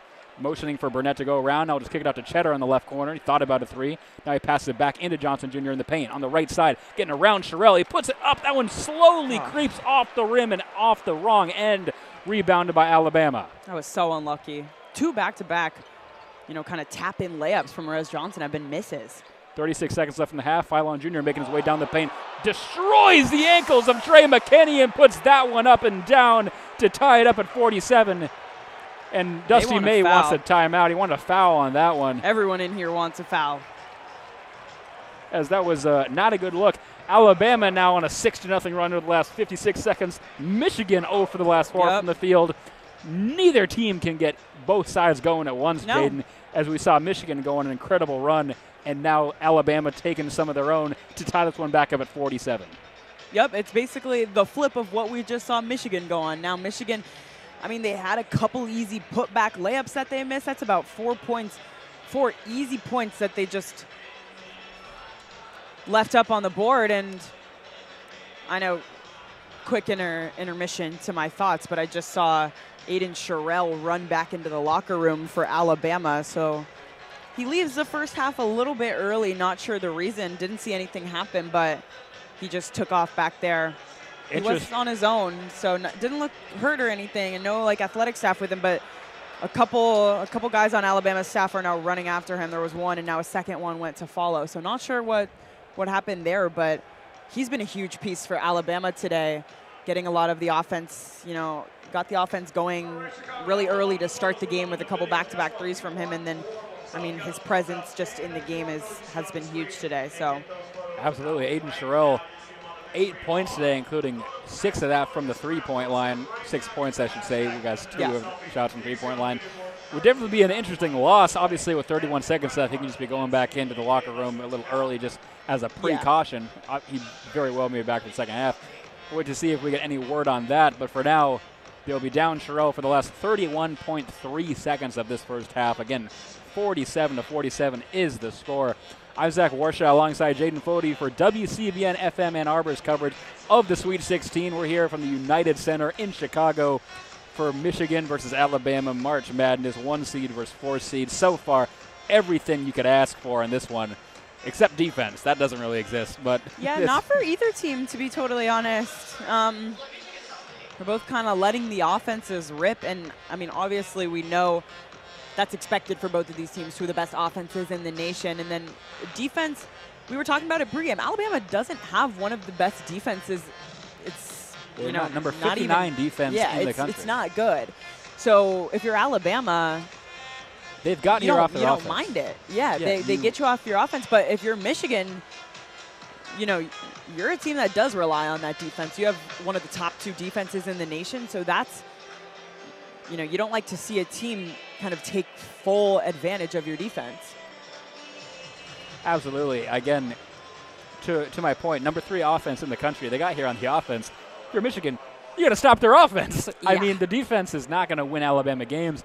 And so if you let the offense go to work, you're not going to win. They're number 3 in the country in terms of offensive production for a reason. As we're almost back underway here, Michigan has the ball. 31 seconds on the shot clock, or on the game clock, in the first half. Less than a second difference between shot and game clock. Elliott Cadeau brings it across the half-court line. Gives it to Johnson Jr. now. Over to Will Cheddar on the left side, or Daimara, underneath the basket. Just a fadeaway, just tries to put it up. No good. Rebounded by Alabama. They have it. They'll try to take the lead. Shot clock off now. 11 seconds left in the first half. Phylon Jr. in the left wing. 7 seconds now. He had to move down to the corner. He's fouled before he could even get there. That's going to go on Roddy Gale Jr. with 6.6 seconds left in the first half. It'll be called a foul, and Phylon Jr. will go to the line once again here. Again. Been his absolute favorite spot. He can set up like residency there at the free throw line for this last 60 seconds of this one. 47 all as he tries to give Alabama the lead heading into the half. Phylon Jr. gets the ball for his first attempt. He bounced it a few times, puts that one up. That one is good. 48-47 now the score.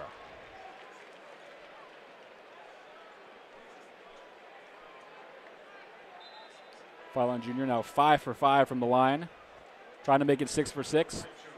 Will Cheddar will check back in, replacing Johnson Jr. Maybe Michigan trying to set it for a half-court heave.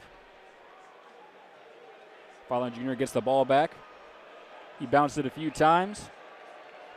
He'll bend his knees and put it up. That one is good. 49-47. 6.6 seconds to play. Ball is inbounded to Mari Burnett. Give him to Trey McKinney across half court. 2 seconds left in the shot clock. He'll just put up a prayer. That one's nowhere near the rim. Awful. Airballed by about 3 feet. And so at the end of the first half, it is Alabama leading the Michigan Wolverines 49-47. Jaden, Alabama ends that first half on an 8-0 run over the last 90 seconds. Michigan ends it going over the last 5 from the field, including no field goals in the last 2.5 minutes of that half. Brutal. That's no other way to put it. Word I got for you, for if you're Michigan. I mean, they let Alabama come right back into this game. It looked like Michigan had all the momentum on their side. The offense was just clicking on all cylinders, especially Trey McKinney and Roddy Gale Jr. The two of them looked incredible. They were basically facilitating the offense there for Michigan on that run that they went on right before Alabama went on theirs. And those are two players that's exactly what you want to see from them. They're not, they're not in the starting lineup. Those aren't the guys that you expect to be your leading scorers every night. But to see them go out there and kind of facilitate some offense for Michigan, hit the three-pointers, get those points in, and they looked great for that stretch of time until they just let Alabama get right back into this game, and you have a 2-point Alabama lead. Yeah, which is exactly what you can't do. As we discussed before the end of the half, Alabama lives and dies on their offense. So if you're Michigan, clean it up defensively. That's really all you have to do. Now, obviously, over the last 5 from the field, including no field goals in the last 2.5 minutes, is brutal if you're Michigan. You got to have it working offensively, too. So really, for the last 2.5 minutes of that one, nothing was working for Michigan. Nope. And they really should be glad it's only a 2-point deficit heading into halftime. Yeah, nothing on offense and nothing on defense. But like we said, this is such a high-scoring first half, 49-47. And, I mean, we've said it before, but both teams kind of just throwing caution to the wind on defense and just hoping for the best on offense, honestly. So as we now welcome you to the WCBN FM halftime show here at the United Center in the Sweet 16, we'll check in the out-of-town scoreboard. St. John's leading Duke 55-49 with 13.5 to play in that one. But here in Chicago, Michigan trailing Alabama 49-47, as me and Jaden have discussed. So many problems going on for the Wolverines in terms of defense, and now their offense struggling, which kind of a recipe for disaster. We'll welcome Josh Samuelsen in here in just a couple minutes as he'll take over for play-by-play duties for me for the second half. Yeah, I'll let him chat with you for halftime, though. You guys can get it running since you're going to leave. You can chat with him when he comes back. Yeah, absolutely. We will as soon as he's returned to our press box here. Again, they set us up in the Chicago Blackhawks press box. Very nice of them to do so. Let me tell you, they said that it was going to be open seating in the media overflow. So we kind of thought we were going to get, screwed out of a seat kind of thing. And then we walk up here, and it's the Blackhawks hockey press box, and it says Michigan Student Radio on the front door. So yeah, definitely not a bad setup here. We got our own place. Great view. They've been very nice to us here at the United Center in Chicago. Yes, they have. Which is funny because usually when we're in Illinois, it's not exactly that way. But either way, looking through the score sheet now at halftime, Trey McKinney now leading Michigan in points with 12. Yeah, I think him and Yaxel both have 12. That is potential. It says high on mine. I did not check all of them. No, it's true. It is tied. They are tied for 12. I will bite my words.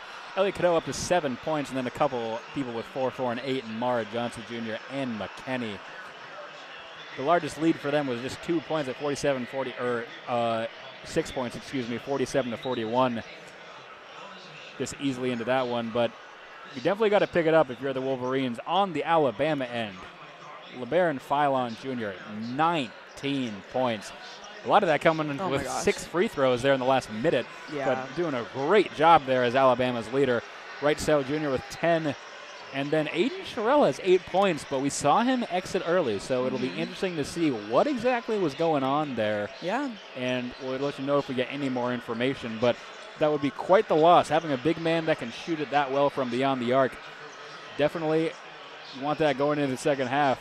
Because that's part of your number 3 offense in the country, having a big man that can shoot. And guard play for Alabama, there's depth there. But then when you go to that big man, they don't really have much depth past Aiden Sherrill. They have players that they can kind of slot into that position, one being Noah Williamson, who's the Bucknell transfer. We haven't really seen him today. But, if Aiden Sherrill happens to be out for longer, that's someone you could see slot into that role. But they don't really have too much depth there. That's one area where Michigan can really exploit if he's not in the game. So that'll be a key thing to watch for in the second half. Obviously, don't know any details on that. But LeBaron Philon is just, insane to watch. Absolutely. And insane. Brings up a good point. Alabama, only 3 of their 49 points today scored from bench players. Meanwhile, Michigan, 20 of their 47 scored by bench players. So Alabama obviously relying on their starters. Another fun fact, Alabama shooting worse from 2 than they are from 3. They're shooting 55% off the 3 ball and only 24% from inside the arc. That's classic. That's what the story for them all season long. They rely on that 3-pointer. Also, over half the shots they shoot in a game are 3-pointers. Their first choice shot is not to go inside. It's not to go towards the rim. It's not for a layup. It's not for a mid-range. It's a 3-pointer. That's their ideal every single time. And we even talked about it before. It's anyone that can shoot it, which makes it also so hard for Michigan to defend because any one of them is going to go out there and kick a 3 out. Absolutely. Also, 10 points off the free throw from Alabama, only 3 for Michigan. And so a couple things you got to clean up if you're the Wolverines. Obviously, we're just beating a dead horse until it's glue at this point. This is number 3 offense in the country. Michigan has got to just absolutely tighten it up defensively, or else Alabama is going to continue to have the lead. They might not run away with it, but they are definitely going to keep a steady lead on this one. So at this point now, I'd like to welcome our second play-by-play man, Josh Samuelsen, into the booth, replacing Jaden Fode for the remainder of this halftime show. And Josh will be replacing me on play-by-play for the start of the second half. But for the first time, let's take you in here, Josh. First of all, thank you for joining us. Secondly, let's get your thoughts from that first half. What did you see? What did you like? Don't worry about repeating stuff me and Jaden have talked about. What is your take from witnessing that first half here next to us? Well, thanks for having me on, Zach. I mean, it was a great first half. If you like an offensive battle, hey, you got it here in the United Center in the first half. 49-47, and both teams on fire from downtown. It looks like Alabama is going to break their three-point attempt record that they set in the second round against Texas Tech. They already have 24 three-point attempts. They've made 9 of them, and they've been led by Phylon Jr., who's been going off 19 points in 19 minutes. He's hit 3 threes, and Michigan hasn't had an answer for him on the defensive end. Oh, absolutely not. And that was something that me and Jaden were talking about. We'll get your opinion on this. Obviously, Alabama, number 3 offense in the country. Their defense, nothing to write home about. So if you stop their offense, Michigan should be good. But they seemingly refuse to stop their offense. The Michigan defense has been somewhat struggling here in the first half and just letting Alabama get on these crazy runs, including the 8-0 run to end the first half. They really got to tighten that up if they want any chance of coming away with the win in this one. Yeah, I mean, you can't blame them. I mean, Michigan has done everything right on the offensive end. Yaxel Lendeboer got in some foul trouble there at the end of the first half, but you can't complain. Roddy Gale Jr. is nailing 2 threes from the outside. Trey McKinney is in double figures, but I think the biggest thing that the Wolverines need to use is Adai Mara down low. He hasn't gotten many looks in the post. Aiden Sherrill has been playing off of him, some drop coverage, forcing him into some tough floaters about 8 to 10 feet away from the rim. So if the Wolverines want to build a lead in the second half, it starts with Mara down low, but it's also not letting Alabama get second chance opportunities when they're on the defensive end. Alabama gets those long rebounds and are firing away, reloading from downtown, and that's really hurt the Wolverines, and that's why Alabama has 9 three-pointers made out of 24 attempts, and they keep shooting them. Absolutely, and on Michigan's end, kind of a funny observation. Alabama's knocking down everything now, taking away the last couple of minutes, including that 3-point barrage from both sides. Michigan's been hucking up some very interesting shot selection just because the shots that they should be making aren't going in, and then the almost circus-esque shots are the ones going in. How do you even control that if you're Michigan? Because you don't want a game plan around throwing up random stuff.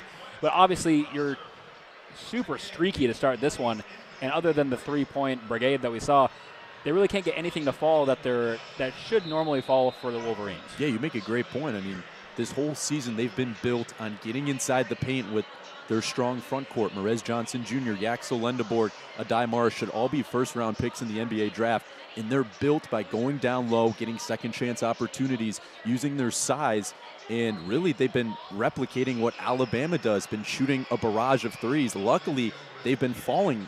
The Wolverines have 8 so far, but that's not usually what they do, and I want to see if Dusty May makes an adjustment in the second half where they go back to what they've been doing all season, which is getting inside the paint, getting second chance opportunities, and utilizing their size advantage over the Alabama Crimson Tide. Noah Williamson is the tallest player on the roster, and he's only played 2 minutes.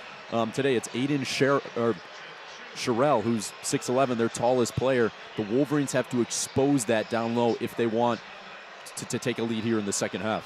Absolutely, and you led me into my next question there.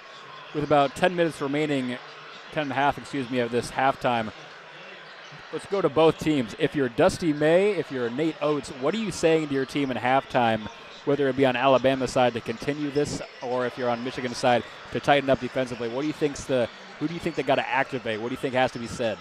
I think for Nate Oates, it's continue what you've been doing. When you get those long rebounds, get out in transition, play fast, what Alabama has done all season. That's why they're the highest scoring offense in the entire Division I. I mean, they average 91 points a game. It's continue to get out in transition and continuing to put up the 3-ball. That's what's been working for them, and they got to make this a track meet. They got to get this into the triple digits in order for them to win. And like I said with Dusty May, it's them getting down low, bully Alabama, and utilize their size. Their NBA size. They have Adai Mara. They have Marez Johnson Jr. Utilize that. I think Dusty May really has to focus on that. Exactly. I made the joke earlier. Adai Mara is the tallest building in Chicago other than the Sears Tower, and they really haven't been utilizing that. They seem to forget that at 7'3", you're going to be tough to find a guy that's taller than him. And so if you get him in the paint, he's going to basically win it every time. He had a couple of issues earlier in this one with just, again, Alabama exposing the dribbling of his game, not exactly the most pretty aspect of his game. A couple of steals away in the paint, but I don't think you should just completely stop going to the well 100%. You can't just cold turkey it. It's such a key part of your game, a Daimara in the paint, that you just got to go back to that at some point in the second half.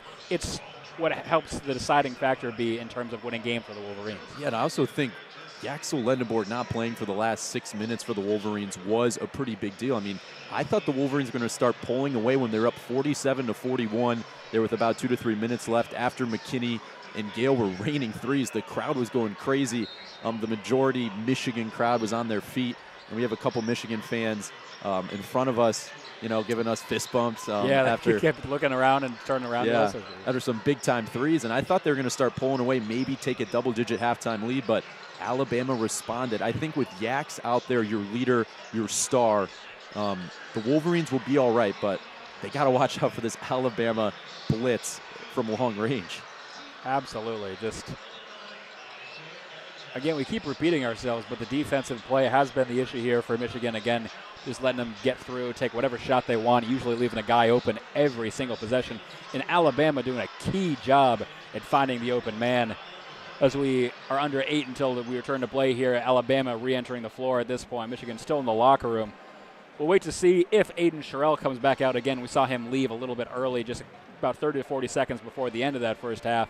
Again, as you mentioned, 6'11", he's pretty much the tallest player that's played, as Noah Williamson only played for like less than a minute. Yeah. That would be a huge loss for the Crimson Tide if they don't have him. Also, a 6'11" big man that can shoot the three ball is very good to have. It's like having a diamond. It's just it completely alters your game, which helps them be one of the greatest offenses in the nation.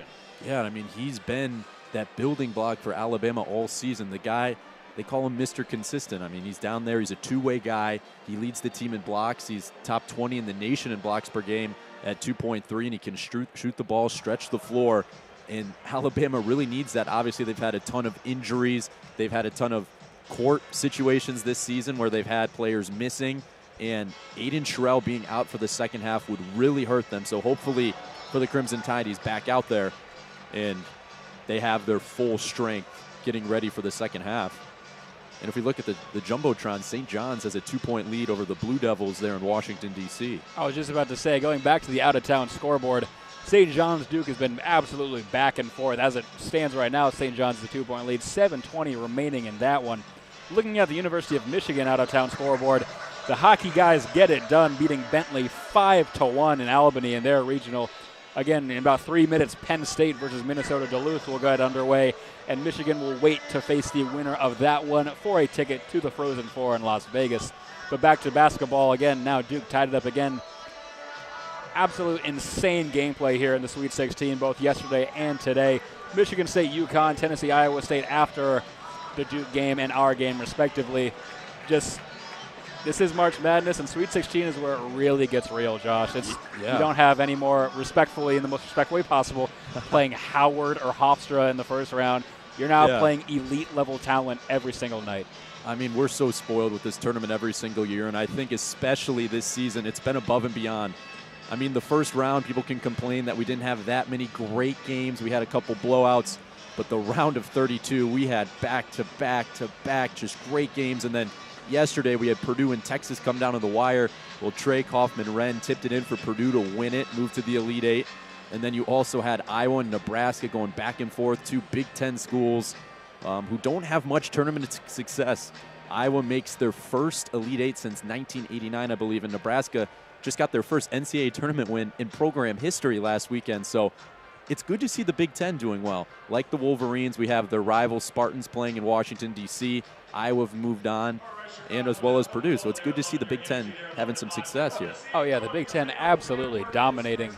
And as you just stated, Iowa, almost a little bit of surprise. Nebraska, one of the greatest seasons in program history, if not the greatest program.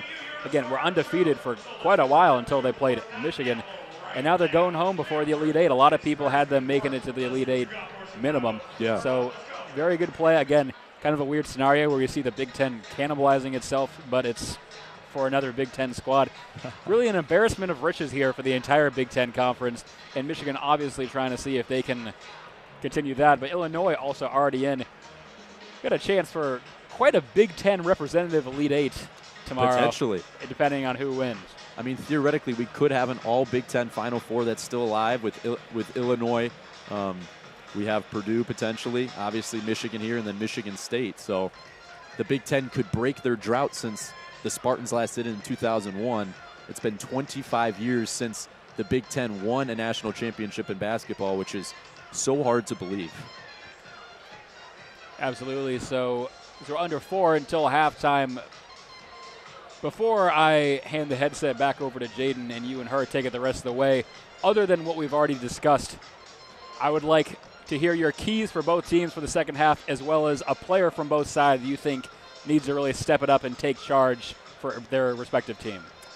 I think first it's Alabama continue to blitz the Wolverines from beyond the arc, and I think that starts with Houston Millett. Millett had 5 threes in their win against Texas Tech in the second round, and I think that's the key. He's a veteran presence out there. He's a graduate student. Get him the ball from the corner. Get him some looks. I know their offense really relies on Phylon driving and kicking and finding guys. I think Millett is a key. Only 3 points tonight. He has 1 3-point field goal. So I think for Alabama, it's that. Continue to blitz the Wolverines. And then, like I've said here throughout this halftime report, the Wolverines have to use their size down low and feed Adai Mara. That's the key for the Wolverines. Get Mara going, because this guy has the most potential to be the best player in this entire arena. Mara at 7'3" could be an absolute stud in the NBA, and we've seen so many flashes of greatness from him, so much improvement, but it starts with him. Only 2 for 6 from the field, 4 points, 4 boards. He has to utilize his size down low and be a presence. He's taller than everyone else on the court. He's got to use that in the second half. Absolutely. That was kind of the theme of our halftime show. Yeah. Size is key. You got to utilize that. You got to. Why wouldn't you? That is really how it's basketball. Like, if we want to be just real layman's terms here, when you see a tall guy in public, you're like, oh my gosh, do you play basketball?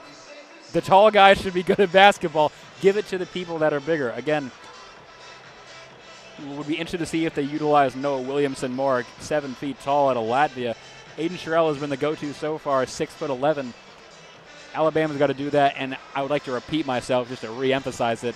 Michigan has got to go back to Adai Mara in the paint. That is their bread and butter in terms of right underneath the basket. They do the same thing with Lendenborg and Johnson Jr., but Adai Mara at 7'3" is going to be hard to beat no matter what. I think despite the early struggles in this one, where a couple turnovers there, you got to go back to the well. You can't completely give it up. It's such a key part of your offense. Yeah, you make a great point there. We'll see what the Wolverines do. With 1:22 to go until the second half begins, a trip to the Elite Eight on the line here in Chicago, Illinois. Absolutely. So with just over a minute until the second half, I will sign off for the night for play-by-play coverage for the first half. Good luck to you and Jaden for the second. Obviously, I'll be sitting right beside you, and I hope to be back for the Elite Eight on Sunday. We'll see if Michigan can really get it back together to make sure that happens, Josh.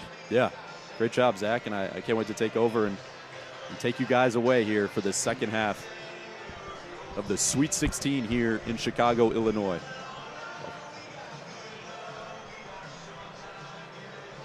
We're less than a minute to go here. Alabama 49, Michigan 47. As the Wolverines will roll with their starting lineup. Jackson Lendeborg back out there with 2 fouls. Elliot Cadeau, Merez Johnson Jr., Namari Burnett, and Adai Mara, who needs to get going for the Wolverines to have a shot. And welcome back, Jaden. Thank you. Happy to be back. How was your halftime show? It was great. I mean, we really figured out that for the Wolverines, it's utilize that size down low. Yeah. Get Adai Mara going. Yeah, I 100% agree with you. He was very quiet in the first half, and when he did get the ball, Alabama was doing a really good job kind of forcing him away from the rim, kind of forcing him to take, some shots further away than where he's usually comfortable with, and also forcing him to dribble the basketball, which is an area we've seen him struggle with this season. Alabama was able to pick his pocket one of those times. Almost had a couple other turnovers on some other occasions. So finding Adai Mara down low, I agree with you, is going to be a huge key for Michigan. It is, and Alabama's Aiden Sherrill back on the floor. We knew he left with about 30 seconds to go in the first half, so that's big for Nate Oates' squad, as Bama will have the ball to begin the second half. going the other way. Both starters are on the court. It'll be Yaxel Lendeborg on LeBaron Philon Jr. We didn't really see that matchup in the first half too much. We didn't. And here's Philon. He'll bring it up for Bama to begin the second half. The high screen comes there from Allen. Philon with Lendeborg on him at the top of the key. Philon gets a screen. Gets it out left wing, Sherrill. Back out Philon. He'll attack Merez Johnson Jr. Kick it out, Allen, catch and shoot three. Is off the back rim, no good. Tip to Burnett, and here come the Wolverines. Burnett gives to Cadeau here at the top of the key. He'll guide the offense here for the Wolverines. Their first possession out of the second half. There's the paint touch to Mara. He's on the right elbow. He'll hand it off Lendeborg. Lendeborg downhill, draws some contact, hangs, no good off the glass. And it's last touch there by Wrightsell Jr. This ball stays here to the Wolverines. And Michigan being able to find the ball down low and kind of exploit that matchup with Aiden Sherrill is something we didn't really see too much in the first half. We mentioned it with Mara, but then kind of all around they weren't really utilizing that a lot, especially Michigan does kind of have this size advantage there. Alabama not one of the tallest teams. Yeah, it's Lendeborg between the legs, an ankle breaker three, and he puts it in. Oh, Lendeborg gets the Wolverines a 50-49 lead. 15 for Lendeborg now. Philon gets the high screen from Sherrill. Drives on Burnett, lowers his shoulder. Attacks, jump stop. Kick back out to Wrightsell Jr. They swing it out in the corner. Jemison, he tries to drive baseline, he trips, and he lost it out of bounds, a turnover. Well, that's just an unfortunate move for Alabama there. He was trying to drive inside on Merez Johnson Jr., and exactly like you said, just trips himself up and ball rolls out of bounds. So a turnover for Alabama, and Michigan will get another opportunity on offense. Yeah, good job of Cadeau moving his feet.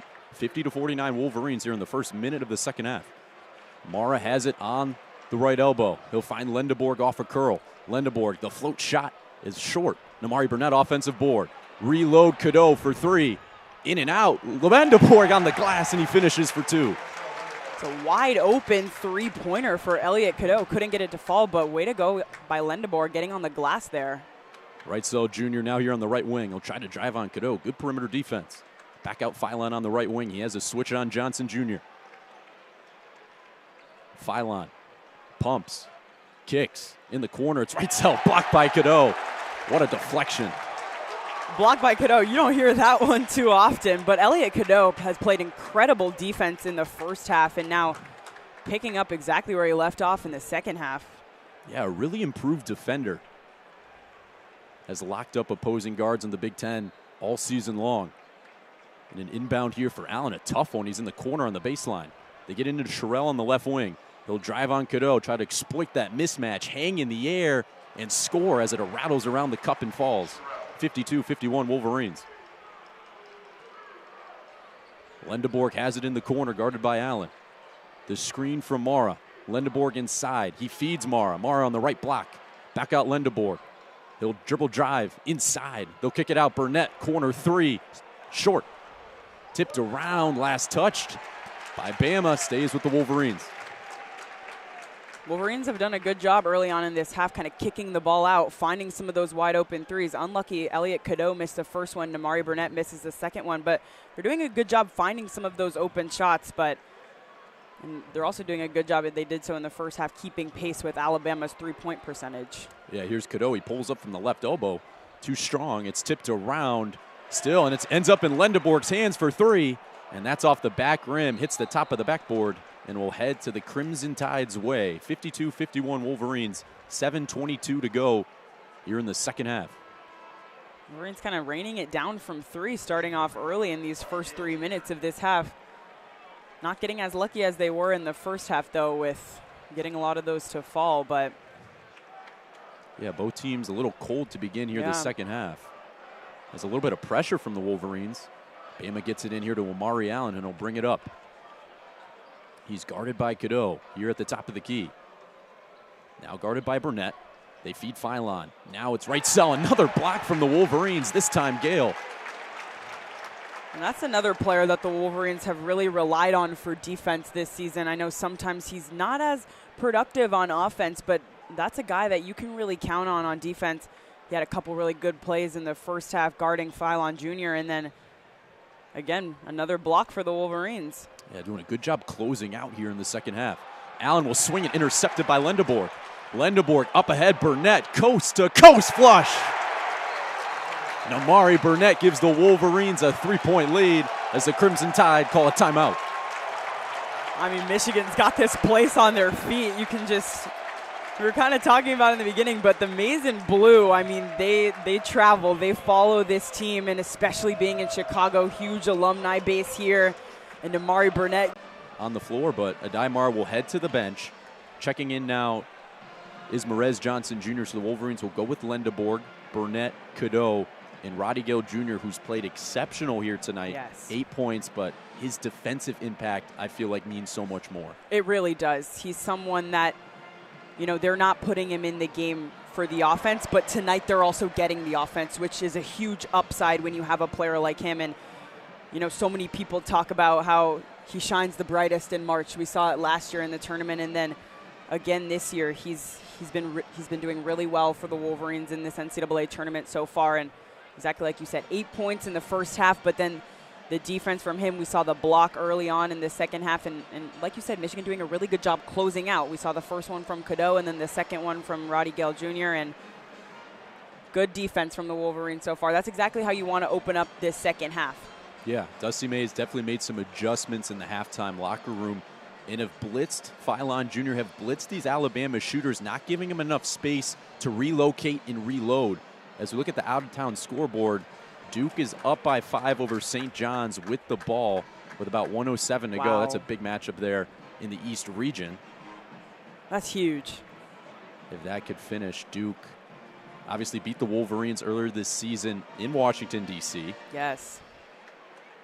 Could be a potential national championship foe. However, the Wolverines got a win here tonight. They're up 54-51 with 17:04 to go in the second half.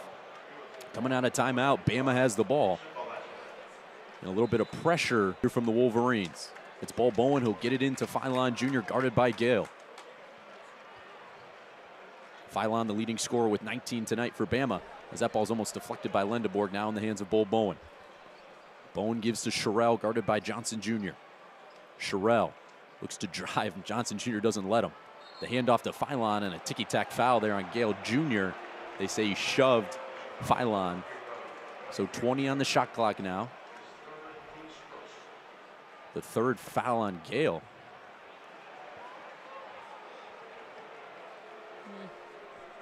I don't know, That was not much there. Yeah. Ticky-tack there. Yeah. Here's Bol Bowen now inbounding for Bama. Pick and roll. Lendeborg has it left wing. He drives inside, dishes to Gale, who hangs in the air, count it, and one. Play Roddy Gale, and he's in double figures. A huge play after the ticky-tack foul we saw on the other side. Michigan forces the turnover. Lendeborg gets it into Gale for the flush, and now he gets the trip to the free throw line. And like you said, in double figures on the day. So now the Wolverines have 3 scorers in double figures: Lendeborg, Trey McKinney, and Roddy Gale Jr. Big time finish there by Gale, hanging in the air, drawing contact and scoring. He's now at the line to try to complete the 3-point play. Gale, a 77% free throw shooter, and he knocks it down. 57-51 Wolverines, 16:25 to go here in the second half. Phylon brings it up for Alabama. He has it on the right wing, now hands it off to Bol Bowen. They'll give it to Sherrell, top of the key, guarded by Mara. Phylon uses a screen. Mara switched on him. He looks to attack. Jump stop, kick out to Bol Bowen, almost taken away by Cadeau. Bama has it with 5 on the clock. Inside to Millette, he hangs, fades off the back rim, no good. Tip by Lendeborg, he'll save it to McKinney.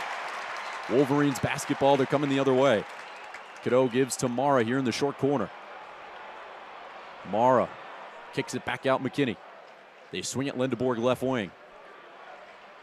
Looks to direct the offense. Lendeborg wants a Mara screen. He gets it. He steps back for 3. Splash. Yaxel Lendeborg from downtown. 60-51 Wolverines. 15:25 to go. Phylon left wide open for 3, and he responds. Some nylon from Phylon at 60-54.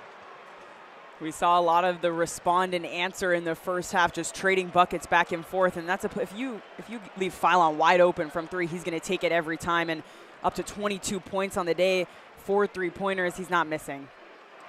Yeah, like you said, 22, the leading scorer for Bama tonight. Lendebourg pressed up on by Wrightsell Jr. He uses Amara's screen, gets downhill, stops, lays it up and in as it rattles home. Nice move from Lendebourg. He's got 22 as well. Wolverines up by 8. Here's Phylon behind the back. Kicks it back out Sherrill on the right wing. He'll match up with Gale. Bully him down low. Kick it to Bull Bowen for 3, and he drills it. The catch and shoot ability from Alabama continues. 62-57 Wolverines, 14:23 to go in the second half. And yet another player from Alabama getting involved from the three-point line. They're so efficient at really getting anyone on the court to be productive from 3. As Roddy Gale for 3. He responds. Roddy Gale continues his big night. He's got 14 points. This is Roddy Gale Jr.'s second 14-point game of the tournament so far. He had 14 in their opening game against Howard, and then here we have it again tonight. As Wrightsell has it in the corner, back out to Phylon, guarded by McKinney. Phylon wants the screen. He gets Cadeau on him. Phylon with 10 to work with. They kick it out. Millette. It's blocked by Gale again. Picked up by Lendebourg. Baseball pass up ahead. Gale, and it's turned over. A little too strong, and here comes Bama the other way. The Wolverines got a little too eager on that one. And that's dived and taken away by Cadeau. Another turnover. Cadeau and Phylon slow to get up. It's 4-on-4. McKinney, Euro, lefty layup is good off glass. Wolverines up by 10. Largest lead of the night for either team. Crowd on its feet. Phylon attacks Lendebourg, stops in the lane. They kick it out. Bull Bowen for 3. Short. Millette the offensive board. Wrightsell relocates. That's off the back rim, no good, and Lendebourg corrals the rebound. Wolverines up by 10 with 13 to go. Lendebourg kicks it Cadeau, left wing 3. Cash. Elliot Cadeau extends the largest lead for the Wolverines. It's 70-57.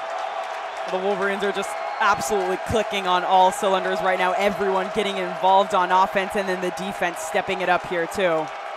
Phylon guarded by Gale on the right wing. Alabama needs a response, and they need it quick. It's Wrightsell from the corner. Nothing but net. Alabama has had the response, and they do. 70-60 here with 12:22 to go. Well, that's the response they needed. They quieted down this Michigan crowd now and hoping to get some more momentum back into this, and that also starts with getting a stop here on defense. They feed Mara here on the right elbow. And that's a foul down low by Alabama. We'll go to a media timeout, the under 16, but there's 12:09 to go. It's been a nonstop, action-packed second half.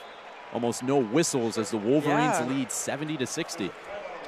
I mean, you put it perfectly. It's been nonstop since the second half started, and the Wolverines started out a little bit slow from 3 in this half, but then since then, they have just absolutely picked it up. Roddy Gale Jr. getting involved, Elliot Cadeau hitting a 3-pointer. I mean, everyone in this Michigan offense getting involved. Elliot Cadeau up to double figures now, so 4 scorers for the Wolverines in double figures tonight, and yeah, offense just clicking they're everywhere clicking, right now. yeah, and it's not your usual guys. It's not Merez Johnson Jr. or Daimara who've combined for 8 points here tonight. That's so surprising. Yeah. Coming into this game, I don't think a single person would have expected that. So the fact that you're able to, 2 of your leading scorers, they're not even in double figures combined. And then the fact that you're able to pick up that production, especially getting it from the bench with Roddy Gale Jr. and Trey McKinney coming off the bench, providing that's what, 28 points off the bench for those 2 combined. Yeah. So, I mean, that's huge. Yeah, and it's not even like Adai Mara's in any foul trouble. It's just Dusty May has gone with the hot hand. It's been Roddy Gale Jr., it's been Trey McKinney, and it's been them on the offensive end, but it's been them on the defensive end. Other than Phylon Jr., no one else has been able to produce here in the second half for Alabama. No, you're exactly right, and it's kind of reminiscent of the first half, too. The entire offense was just running through him throughout that entire first half. he was doing a really great job at creating a lot of open looks for himself. He's really good at shaking his defender and getting some wide open shots for himself. And, you know, those were all falling in the first half. But Michigan's defense has really picked things up in the second half. So if you're relying on only one player now to kind of facilitate that offense and run your plays through, Michigan's defense has done a good job combating that in the second half. So they're going to have to start looking for some other outlets here to get themselves back into this game. Yeah, and when the threes aren't falling, Alabama struggles on the offensive end because they're not one of the best defensive teams in the country just based on their size. And they've really struggled to shoot the ball from beyond the arc to begin here the second half. I mean, 12:09 to go. They need to ramp up and get more attempts up, but they also got to make some. I mean, 33 is ridiculous. It's insane. And they might break their record of 42 that they had in the second round against Texas Tech, and it's under full display here. Yeah. I mean, it's insane the amount of three-pointers they shoot, and especially for a team like Alabama, you know, that's their ideal shot is the three-pointer. You know, they're a team, like, that's where they find their most success. We've seen it all season long. You know, they're not a team that's going to go for the layup or go for the mid-range. They're going to try to kick it out for three. I mean, over half the shots that they take in a game are three-pointers. So if your three-pointers aren't falling and that's your game plan, you're going to have to start looking for other ways to score the basketball. But if that's not what you've been playing all season, it's going to be increasingly difficult, especially with the team like Michigan when you have Adai Mara down low, you have Jackson Lendeborg, you have Merez Johnson. Those are the guys you're going up against on defense. It's going to be hard to all of a sudden start trying to drive the paint and go against them and try to get shots up against them when, you know, the three ball is kind of your game. Yeah, and a funny stat is 38% of their points have come from the 2-point this season for Alabama. It just shows it's insane that they love the three ball, and that's the strategy for Nate Oates the past couple years, which has gotten them to 4 straight Sweet 16s, and they're looking to make their 3rd straight Elite 8. However, the Wolverines are in their way, up by 10 here with 12:09 to go. The Wolverines have it, baseline out of bounds. You're taken by Elliot Cadeau. Will Cheddar has checked in as well for the Wolverines. They get it into Lendeborg. Now it's Merez Johnson Jr. on the left wing. He'll hand it off Cadeau. Cadeau makes his way in the paint, kicks it back out Lendeborg on the right wing. Paint touch, Merez Johnson Jr. on the right block. He posts up Jemison, lowers the shoulder, fades, off glass, no good. Offensive board is tipped to the Crimson Tide and taken by Millette. A foul on Johnson Jr. Wolverines' 2nd team foul as we head to the under 12-minute timeout. Back to back after going a long ways in the first 8 minutes with no stoppage. Yeah, a lack of fouls and a lack of whistles. It's been a 3-point barrage this entire game. And a disclaimer, this broadcast of the NCAA Division I Men's Basketball Championship is authorized under broadcast rights granted by the NCAA through Westward One. It is intended solely for the private, non-commercial use of our audience. Any reproduction, retransmission, or other use of this broadcast without the express written consent of the NCAA and Westwood One is strictly prohibited. And we would like to thank our listeners on WCBN FM Ann Arbor to tune in like always. The Wolverines up 70-60 with 11:48 to go here in the Sweet 16. It is Josh Samuelsen and Jaden Fode on the call. And what an experience here to be at the United Center, to be at such a great booth, great atmosphere, a lot of Michigan fans in the crowd. It's such an awesome experience. I've been to Chicago a couple of times, but never been to the United Center before. So especially, you know, the Chicago Bulls, the Chicago Blackhawks, such a historic place. And I mean, it's such a fun environment being able to have a March Madness regional game here. And I mean, like you said, tons of Michigan fans around. The Michigan faithful always show up and show out for their team. So yeah, when you look around, so many banners. It's insane. You got the Chicago Bulls, their 6 championships, the 72-win banner, and then the Blackhawks, obviously, one of the best hockey franchises in league history.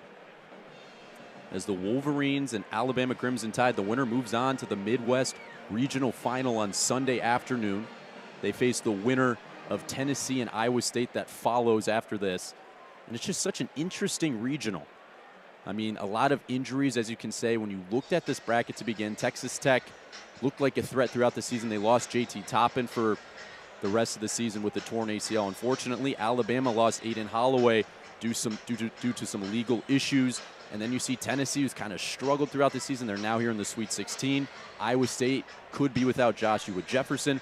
What do you take about this whole regional? Michigan right now, I would say the favorite. I would agree with you, and I think this is, you know, out of the 4 regionals that we're looking at, I think this is one of the most favorable. I think Definitely. Especially for the Wolverines, you mentioned they're the favorite in this regional, being the 1 seed. I think they have a strong advantage on their side with, you know, being able to play through the Sweet 16 and the Elite 8 here and move themselves on to the Final Four. And, I mean, like you said, you know, a couple of these teams missing key pieces. The Wolverines obviously, you know, aren't one without their own. They have LJ Kaysen, who tore his ACL earlier this season, who was, you know, right then he was really peaking. You know, he was scoring in double figures almost every game. So a lot of these teams missing key pieces, but I still do think Wolverines the favorite in this one. Yeah, as we're back into play, it's Amari Allen. He spins to the cup, no good. It's tipped around and picked up by Cheddar and the Wolverines. They're coming the other way here with Elliot Cadeau. He'll set up the offense here for the Wolverines. 11:30 to go in the second half. They find McKitty, catch and shoot 3 off the back rim. Lendeborg tips it back out. Cadeau offensive board, and he draws some contact. Oh, almost an and one falls. We'll see if it's in the shot or not. Cadeau grabbed the loose ball and immediately went up for a shot. And it looks like it is. Yeah, and Cadeau's going to head to the free throw line. A heads-up play. Yeah. Felt the contact and went up for the shot. And it almost went in. I mean, he just threw it up there, but he gets himself a trip to the free throw line. And he misses the first off the back rim. A 71% free throw shooter. Has improved, though. Was in the low 60s with North Carolina in his previous 2 years. Cadeau, 10 points, 4 boards, and 5 assists tonight. Has been a great job as the floor general for the Wolverines. Has averaged 8 assists this tournament, and he splashes home the second. 71-60 Wolverines. 11:23 to go in the second half. Phylon brings it up for the Crimson Tide. Phylon gets a high screen from Millette. He's doubled. Gets it back now on the right wing. He pulls up for 3. Too strong. Tipped by Sherrell, out of bounds to the Wolverines. Good box out there down low. Yeah, good box out, especially to prevent Alabama from the offensive rebound. The Wolverines get another opportunity and another missed 3-pointer from Alabama. They've struggled here in the second half. Now down to 35% from 3. They were up to 44 in the first half.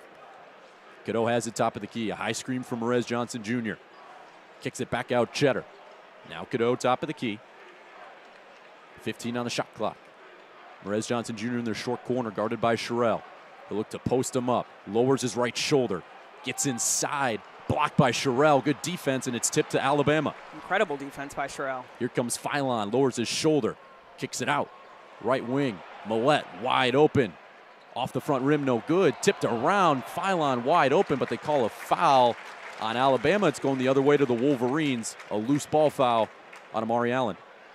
You could see when Phylon drove inside, about 4 Wolverines crash into the paint to try to defend him. He kicks it out for Millette from 3. Wolverines are lucky that he misses a wide open 3, but that's just the effect that Phylon has on this game when all 4 Wolverines come and crash the paint just to guard him. Such a shifty guard of getting inside. He can create his own shot, and most importantly, can create for his teammates. That's why he should be a top 15 pick in this June's draft. Cadeau gets a screen from Mara, makes his way in the plate, floats it up short. Rebound there from Sherrell. A decent look from Cadeau. Doesn't convert, and here comes Bama the other way. Sherrell, a full head of steam. Kicks it out to right cell, a nice jab. Now to Sherrell in the corner. Look to post up Mara. Kick it back out Millette. Wolverines doing a great job not letting anything inside. Phylon attacks left. Stops. Kicks. Sherrell, top of the key 3. Off the back rim and rebound Lendeborg. That's his 10th. That's a double-double for him. Cadeau down low. He throws it up. Mara finally makes an impact. Completes the alley-oop. That's exactly the type of play we were waiting for. We see the Wolverines run that so much throughout the season so far, and finally getting him involved down low. 73-60 Wolverines. Sherrell has it top of the key.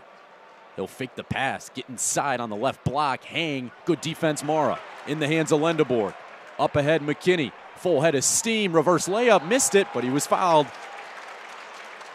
by the Crimson Tide. Free throws here for the Wolverines. 73-60 with 9:22 to go in the second half. And I think in the first half, the Wolverines struggled a little bit getting their both offense and defense clicking at the same time, but now we're seeing things kind of move simultaneously for the Wolverines on both sides of the ball. Yeah, the Crimson Tide won for their last 9 from the field. They haven't scored in 3 minutes and 6 seconds of play. And the Wolverines are looking to add on to their 13-point lead with Trey McKinney at the free throw line. The freshman, who doesn't seem like a freshman, with 14 tonight, has really, really just improved throughout this season. Yeah, he's been incredible all year long, and especially after LJ Kaysen goes down and he's forced to step into that backup point guard role and play more minutes on this team. And, I mean, he's incredible. Exactly like you said, he does not look like a freshman at all with the way he plays, and especially not tonight. Yeah, his poise, his confidence as he knocks in that first free throw. The #1 recruit in all of Michigan last year. Went to Orchard Lake St. Mary's, where he won a state title. Just 15 minutes away from my hometown, Troy, Michigan. Oh, really? Yeah, as Trey McKinney knocks down both. 75-60 Wolverines, 9:22 to go. Alabama's got to get something going. Nolan Williamson on the court now for him. Phylon kicks. Right cell, the pump fake. He trips, picks up his dribble. A nice spin move. Float shot is good. Count it, and one. Hit the front of the rim and bounced through the cup. A chance for a three-point play. Latrell Wrightsell Jr. Wrightsell up to 15 points on the day. He was someone who had an absolute breakout game versus Texas Tech. 24 points. Just absolutely led Alabama in that one, especially on a night where Phylon was a little quieter than normal. Yeah. But he really picked up, especially, you know, we talked about Aiden Holloway not being there, one of the team's top scorers, and Wrightsell kind of just being able to pick up some of that production, and he's done a great job here today, too. As he misses the three-point play opportunity off the back rim, here come the Wolverines. Lendeborg, in and out dribble. Attacks. Now they kick it back out. Mara on the left wing. Wolverines 75, Alabama 62. Lendeborg to Mara. Looks to post up Williamson on the left block. He's doubled. Mara looking, intercepted there by Latrell Wrightsell Jr.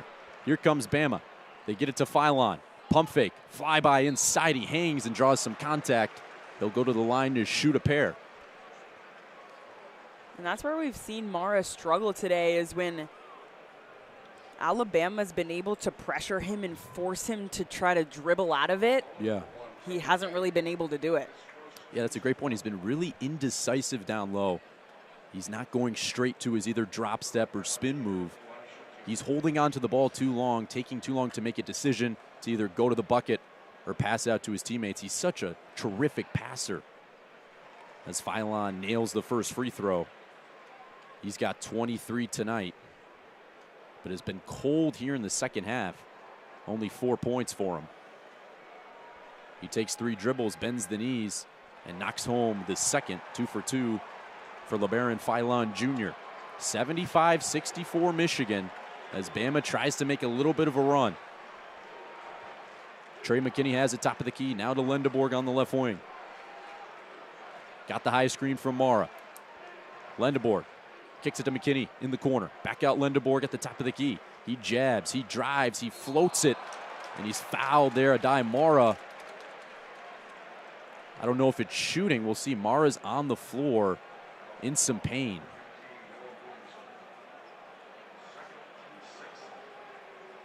We'll see what that is. As they help the big fella up to his feet, he looks to be okay. We'll see if it's in the act of shooting. Yeah, I didn't quite see what happened to Mara there. Kind of looked like he was double teamed down low. And he got grabbed. Yeah. It'll be baseline out of bounds Wolverines. Not a shooting foul. Gale will bring it in to Namari Burnett. He'll catch and shoot for 3. Short. Rebound Williamson. And here come the Crimson Tide. Phylon has it on the right wing. An immediate screen from Williamson. Phylon, a shifty guard, gets inside. Kicks it out to Allen. Now to Williamson, who jabs. Drives baseline. He spins it back out to Phylon. Knocked out of bounds there by Trey McKinney. Good defense. 12 on the shot clock and 8 minutes to go as we head to another media timeout. The Wolverines lead 75-64. 8 minutes to go here in the Sweet 16. The winner to the Elite Eight on Sunday afternoon. Yeah, and I think going back to that last play by Alabama, having Williamson in the game, I think that's when Michigan can take advantage of that matchup there. Alabama doesn't have the most depth when it comes to their big men. We've seen Aiden Sherrill get basically all of the minutes in that category for Alabama so far today. He's played absolutely amazing, but when he's off the court, you can certainly tell a difference in that area. Yeah, Noah Williamson, the tallest player on this Alabama roster, but really hasn't been exposed to dominant front court teams, hasn't really logged much minutes, so it is difficult for him to throw him into a fire out there with Adai Johnson Jr. in such a dominant Michigan front court. But with 8 minutes to go, if we take a look at the box score, Alabama 3 for 12 from 3 here in the second half, and they've really only gotten points from Phylon Jr. and Wrightsell Jr. That's been about it. Aiden Sherrill has been shut down by that Michigan front court. Yeah, I mean, you're exactly right. And if you take a look outside of those three players that you just named, Alabama really isn't getting any production from anyone outside of those three. Yeah. It's been a struggle if you're Nate Oates. You had great momentum going into the halftime locker room, up by 2. You had the crowd rocking 3 after 3. Phylon, Wrightsell were putting on a show, and they were getting into it with the crowd. But in the second half, they've kind of gone a little bit cold, and it kind of just shows with Alabama, a streaky shooting team. They can either go off for 19 threes like they did against Texas Tech or go cold, and that's why they suffered 7 early season losses before the month of February. They've now won 11 of their last 13, but now in some trouble with 8 minutes to go. Down by 11 to the Wolverines. If you're Nate Oates right now, what are you telling your team?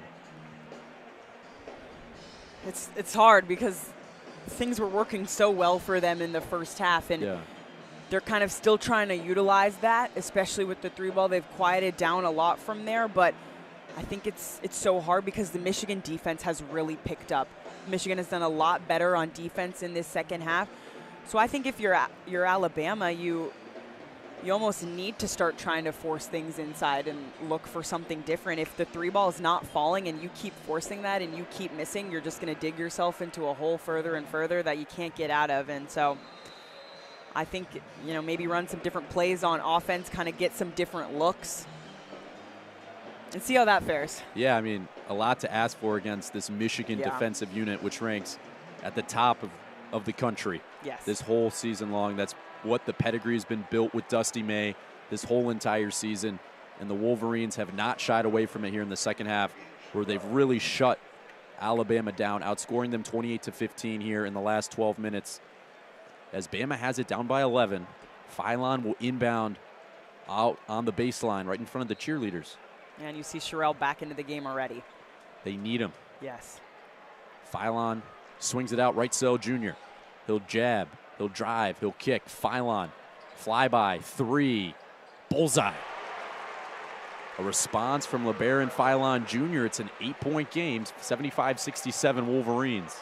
A 7-0 Bama run in the last minute of 20 of play.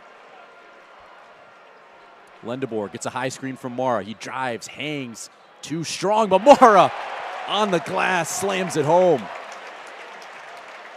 77-67 Wolverines. They skip it out to Sherrill in the corner. He looks for a teammate to hand it off to. He does. He has Phylon at the top of the key. Phylon makes his way inside. They kick it back out. Wrightsell Jr., a pretty deep 3, is off the back rim, no good. McKinney, nice board over Amari Allen. 7:02 to go. Wolverines up by 10. Lendeborg has it on the left wing. They find Mara top of the key. Back to Lendeborg. He comes off a curl. He stops his dribble. Now to Cadeau on the right wing. Cadeau's been quiet here in the second half as they give it to Lendeborg in the short corner. Now to Roddy Gale. A nice cut. He hangs in the air, left-handed is short, but its last touch there by Alabama will remain with the Wolverines with 20 on the shot clock. Roddy Gale Jr. just drives inside with so much aggression. You can see just the force that he plays with, especially down low too, and getting to the basket. He's been really good here tonight. Wolverines are 10-0 when he scores in double figures. He's got 14 tonight. Mara hands it off Lendeborg on the right wing. He makes his way in. They kick it out McKinney. The jab, the drive on the left hand, and he's fouled with 6:34 to go here in the second half. It'll be free throws for Trey McKinney.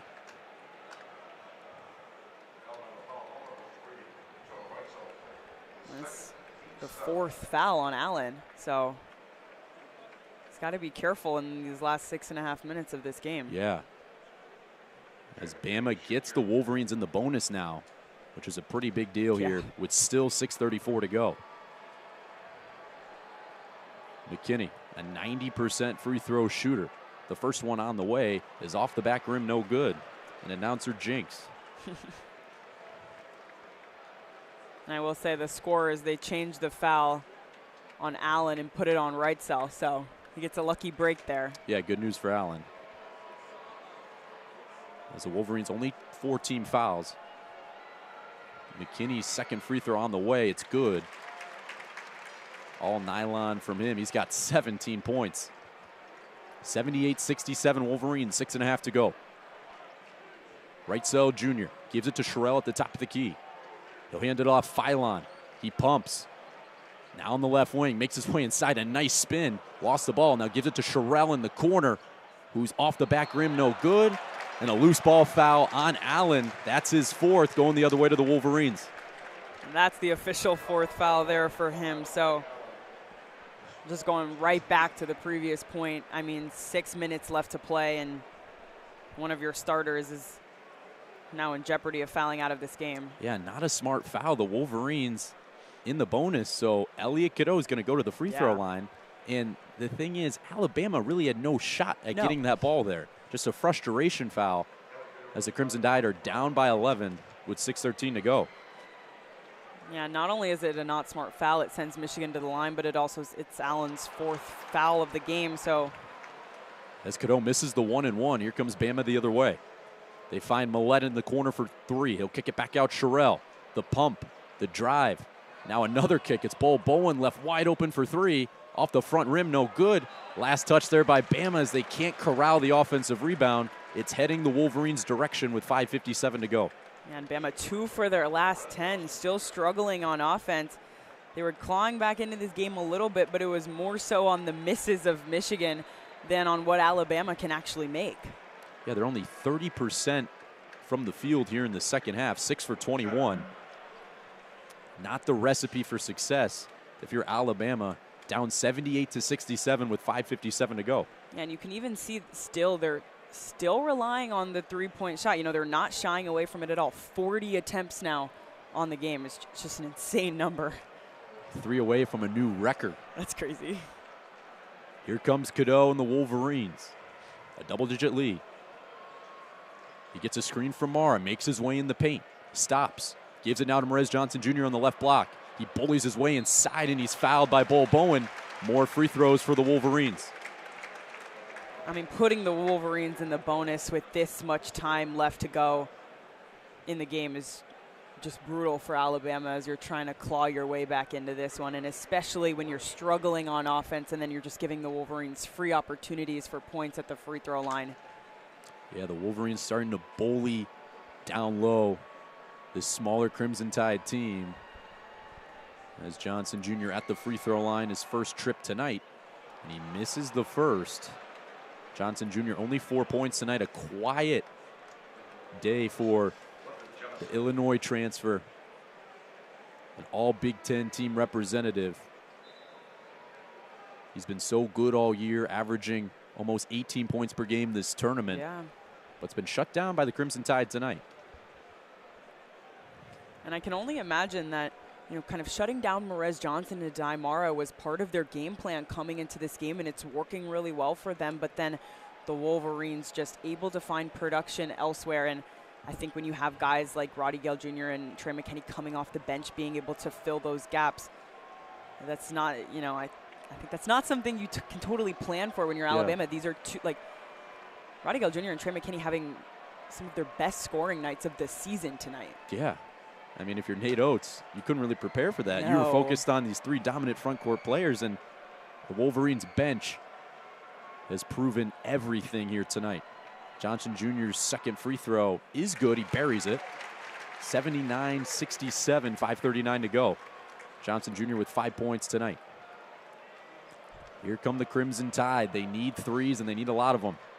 Millette has it on the right wing. They give it to Philon Jr. Now to Wrightsell Jr. They're looking for a 3. Sherrell has it on the left wing. Hands it off Philon. Guarded by Cadeau. He uses a screen. Drives baseline. Now back out Sherrell. A left wing 3 is too strong. Rebound Johnson Jr. And the Wolverines have a chance to build on their lead here with 5:10 to go. Alabama hasn't scored in 2.5 minutes. Wolverines with it now. It's Mara. The handoff to Cadeau at the top of the key. He uses his screen. He gets inside. He floats it up and floats it in. It rattles home for 2. Cadeau's got 13 points. 81-67 Wolverines. A great night from Elliot Cadeau tonight. Not only scoring, but he's been so effective on defense, getting rebounds just all over the floor tonight. As Philon steps back and responds for 3. He's been hitting those all night. He's got 30 points. And he's been hitting not only the threes, but the response threes. When Alabama needs, you know, they need to get on the board, they need a bucket. He feels like he's done it every single time. Yeah, as the Wolverines break the pressure with Cheddar. He's checked in now for Michigan. 4:20 to go. Wolverines up by 11. Cadeau gets a high screen from Johnson Jr. Makes his way in the paint. Stops. Looks out back to Cheddar. Now Cadeau has it. He pulls up for 3 and drains it. Elliot Cadeau from downtown. 16 points for the junior. Wolverines up by 14. Crowd on its feet. Philon Jr. on the right wing. The screen. He drives, gets in the lane. Great defense from Cadeau. Philon lost his dribble, got to get rid of it. He has Millette now in the short corner. He looks to drive. Kick out Jemison, makes his way inside. The left-handed layup's blocked by Mara, but a goaltend. Oh, close, but the ball just hit the glass first. The bucket will count for Alabama, 84-72. As we head to the under 4-minute timeout.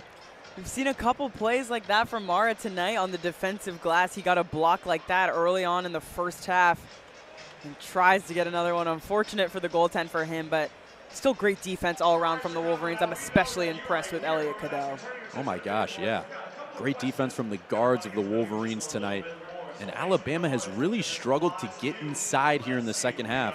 I mean, we know Alabama loves shooting the 3. They don't like to take layups most of the time, but they have had no chance of getting inside. The perimeter defense has been the game changer, the difference maker tonight. It's been absolutely incredible, and that comes from every single player on Michigan. The defense, exactly like you said, from the guards tonight. Yeah. They've stepped up huge because that's something you come to expect, you know, with Adai Mara and Merez Johnson, the defense from them, but then just seeing Roddy Gale Jr. and Elliot Cadeau step up huge for Michigan, and especially so quick to close out in this second half. They were, you know, a little bit slower in the first half, but now picking up a lot more speed on defense. They're so close to they pressure Alabama so quickly in this second half. They've done a great job. And, I mean, the guard play tonight for Michigan, both on offense and on defense, has been the difference in this game. Yeah, they've played awesome as the Wolverines are up by 12 with 3:37 to go. At the start of the game, in my opinion, I thought Elliot Cadeau was the X factor for the Wolverines. If he could limit his turnovers, and be that floor general for them, they have the best chance to win. And tonight, he's proved that, passing the ball as well as scoring. 16 points for him. And the Wolverines' backcourt of Elliot Cadeau, Roddy Gale Jr., and Trey McKinney, all in double figures, have combined for 47 points.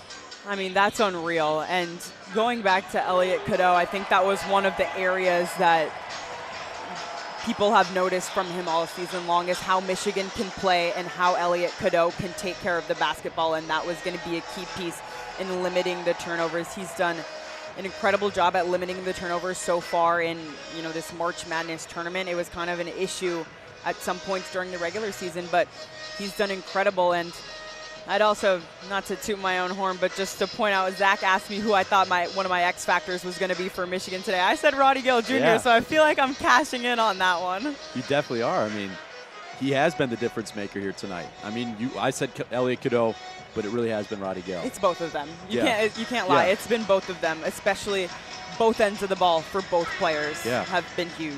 Which is just awesome to see as this team is continuing to peak, as there potentially could be 3 games left in the season. As you're listening to WCBN FM Ann Arbor, coverage of March Madness, the Sweet 16 between the Wolverines and the Crimson Tide. As we're here in the under 4-minute timeout, the Wolverines up by 12, looking to make their first Elite 8 in 5 years, while the Crimson Tide try to make it 3 consecutive. As this arena filled with maize and blue fans, we're in downtown Chicago, Illinois, in one of the most famous arenas in the country. And this was the exact spot where the Wolverines fell short last year in Dusty May's first year with the team, but you know, with a completely different roster this year, and now has turned this team into one of the best in the nation, looking to kind of avenge that Sweet 16 loss from last year. And yeah, it's really awesome to see. Yeah. Dusty May in 2 years has really developed this program. As the Wolverines will break the press from the Crimson Tide, 3:30 to go. Merez Johnson Jr. with the slam dunk. Defying for Lendeborg. Wolverines up by 14. Here comes Phylon at the top of the key, guarded by Johnson Jr. He wants a screen. He goes to work. He pulls for 3. Too strong. Tipped around. Phylon the offensive board. Second chance for Bama. He gets downhill. Jump stop in the lane. Lefty layup is good. A little kiss off the glass for 2. 86-74.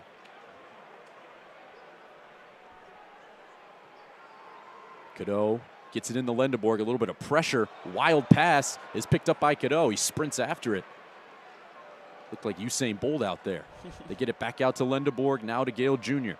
They settle down the offense with 2:45 to go. Lendeborg on the right wing. He drives, he kicks. Extra pass, Gale Jr. for 3 is short. Tipped around and in the hands of Bull Bone as he falls to the floor. Bodies on the court, and it's a jump ball. Possession arrow to the Wolverines. It feels like everything's going Michigan's way in this second half. They get possession on the jump ball.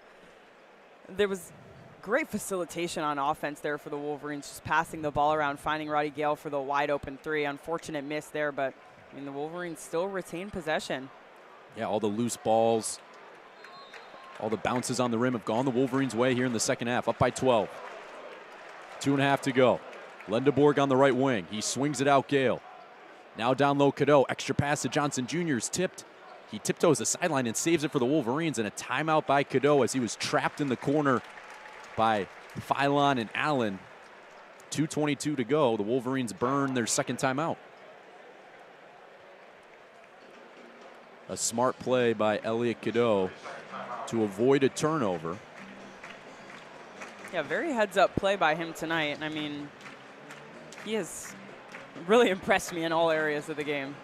Yeah, and with 2:22 to go, that's all Alabama has to rely on. 3-pointers, as well as forcing turnovers. We've seen with now some full-court pressure as Nate Oates is 2 minutes and 22 seconds of being eliminated if they don't do anything to act on it.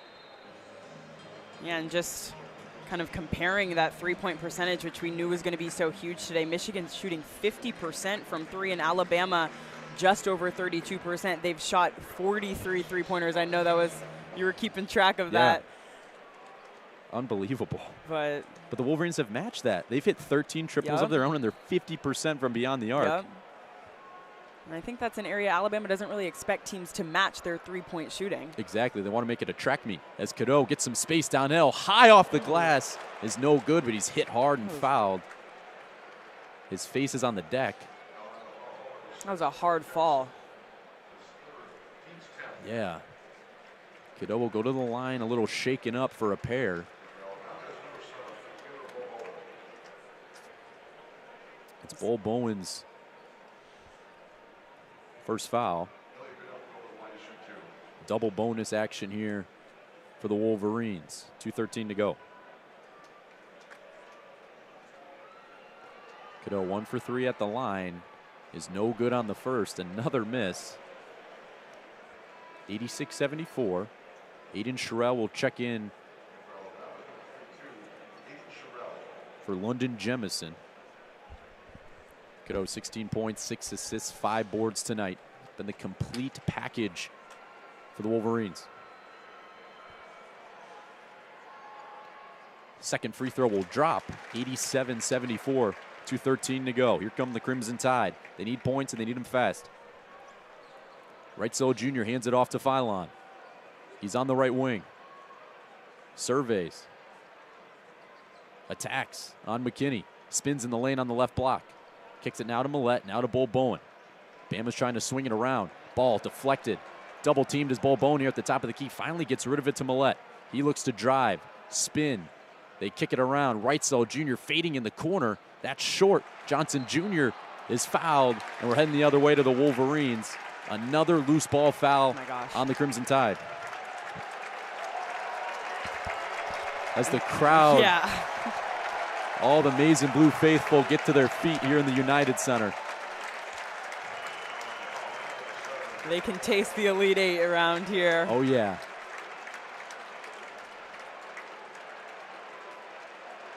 As Let's Go Blue chants reign. Merez Johnson Jr. to the line, shooting 2. 1:44 to go. Wolverines just need some decent free throw shooting, and they can ice this one here in Chicago. In the past couple minutes, it's been a lot of loose ball fouls on Alabama. The Wolverines doing a good job of shielding off their opponents on the glass, boxing them out. And they force some undisciplined fouls from Alabama. Yeah, you're exactly right, and that's the problem with racking up all these fouls. And Michigan was in the bonus with about 6.5 minutes left to go, and then now in the double bonus. So they've been getting a lot of, free points. As Johnson in and out, the Wolverines have struggled at the line here tonight. Only 60%. 10 for 17. Johnson Jr. his second attempt. 2 dribbles, bends the knees, puts it up, and in and out once again. 87-74 remains the score. Here comes Alabama. Phylon, the high screen from Sherrill, has Johnson on him. He wants the ISO. Phylon looks to attack. Cadeau hits the deck, gets back up and almost deflects it and takes it away. Now Bama still has it. 12 on the shot clock. Phylon spins, kicks.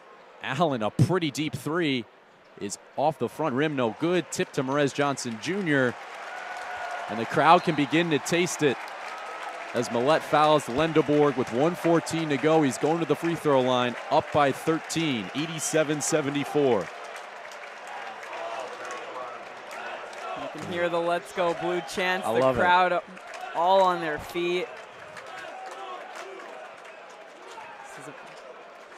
This is a sick atmosphere. I can't lie. This is awesome. It's really incredible. He's playing in an arena of this size, especially after being in Chrysler all season long and then coming here. It's amazing. One of the biggest arenas in the country. Yeah. Lendeborg at the line, the first one. In and out. Wolverines 10 for 18 as a team from the line. Luckily, they're up by 13 here with 1:14 to go. Lendeborg, a pretty good shooter, almost 80% from the stripe. He's had a fantastic game, a double-double, 22 points, 11 boards, 7 assists, playing like the Big Ten Player of the Year that he is. And he knocks home the second, 88-74, with 1:12 to go. Phylon has it at the top of the key. He finds Wrightsell Jr. on the left wing. Look to jab, drive, pull up for 3, an air ball. Allen tries to save it, and he threw it off his teammate to the Wolverines. And that's just about the story of how this second half has been going for Alabama. I mean, they just really have struggled this entire second half to get anything clicking, and this game is about all but over for them in their season. Yeah, an absolute masterclass defensively from the Wolverines here in the second half. as Cadeau will inbound it from the baseline. Some pressure here from the Crimson Tide. Lendeborg gets it to Cadeau. They break the press easily. Cadeau, no-look pass. Gale with the cherry on top. A two-handed flush, and the Wolverines up by 16. Phylon in the lane. Lefty scoop is good. Count it and one. Bama not going down without a fight. Phylon with 34 points will take a trip back to the free throw line to complete a three-point play. And Alabama being such a fast-paced team, one of the fastest teams in the country, they love to drive quickly and get shots off quickly. That's what we saw in this drive down here. I was kind of expecting to see more of that in this second half, but Michigan's defense did a really great job of forcing them to not get those early shots off. Yeah, as Phylon completes the and one, 35 points for him tonight. 10 for 20 from the field. That guy's going to be a star in the NBA. As they break the press to McKinney, a baseball pass from Cadeau. They'll hold on to it with 40 to go and dribble out the clock. Alabama tries to foul. They give it to Lendeborg with 34 to go. Now to Gale. About a 15-second separation between shot and game clock. McKinney's pestered. Now they get it to Gale. They skip it to Cadeau on the right wing. They'll hold it out with 20 seconds to go, 5 on the shot clock. Cadeau, Johnson Jr. for 3. That's short. Rebound Alabama, but with 14 to go, the Wolverines are looking to move to the Elite Eight. Phylon pulls for 3. That's short, and a rebound Lendeborg. The Wolverines continue their momentum into the Elite Eight on Sunday afternoon. A program record, 34th win, and they've cemented themselves in Michigan basketball history and head to the Elite Eight on Sunday afternoon. I mean, I couldn't have said it better. They cemented themselves in Michigan basketball history. I mean, this is one of the best teams that Michigan has had in a really, really long time. And just being able to get themselves back into the Elite Eight, especially after losing a tough one in the Sweet 16 last year. And especially impressive for this Michigan team right now after going down in the championship game of the Big Ten tournament to Purdue and then being able to turn it around immediately and come into this tournament, win your first 3 games, and book yourself a trip to the Elite Eight. And a complete team effort. When you had guys like Adai Mara, Merez Johnson Jr., who struggled tonight, you had other guys pick it up, and that was Trey McKitty, Roddy Gale Jr., Elliot Cadeau. That Wolverine guard play was the difference tonight as they knock off the Crimson Tide 90-77, and they were down at halftime by 2. They went into the halftime locker room. Dusty May knew the defense had to step up, and they did, outscoring Bama by 15 in the second half. You're exactly right. You mentioned guard play, and that was one of the areas that we knew Michigan was going to need to excel in if they were going to make it far in this tournament. Yeah. You could count on guys like Lendeborg and Merez Johnson Jr. and Adai Mara, but it was, can the guards step up and can they be big for Michigan? They were absolutely huge today. They were the difference in this game, and players like Elliot Cadeau and Roddy Gale Jr. and Trey McKinney stepping up were the reason that Michigan won this game today. Yeah, and we talk about those guys who had exceptional games, but it's also your best player doing superstar things, and that was Yaxel Lendeborg.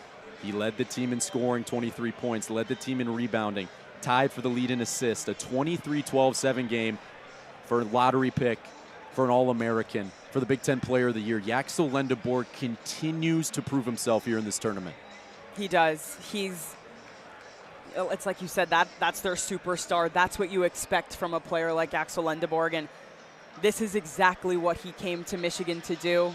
He came to Michigan to, take this program to new heights, take them to a Final Four, take them to a national championship, and they're on the road to doing that right now. He's someone that could have left and gone to the NBA draft. He could be playing in the NBA right now. Yeah. But he decided to stay in college basketball for another year, chasing this with Michigan right now, and this team looks really good. This was a very impressive showing from them, and even more impressive, I think, was the turnaround from the first and the second half, being able to make those adjustments on the fly and come out with lockdown defense in the second half, get everyone on offense is firing, and just an incredible all-around performance from the Michigan Wolverines today. Yeah, they were. They're 3 wins away from a championship. They will play on the Elite Eight on Sunday afternoon, then take on the winner of the game an hour away from now. The Tennessee Volunteers and the Iowa State Cyclones will play Michigan. And that will cap it off from Chicago, Illinois. Thank you for listening here on WCBN FM Ann Arbor. And we'd like to cap it off like we always do with a Go Blue, with a good night and a Go Blue. Go Blue.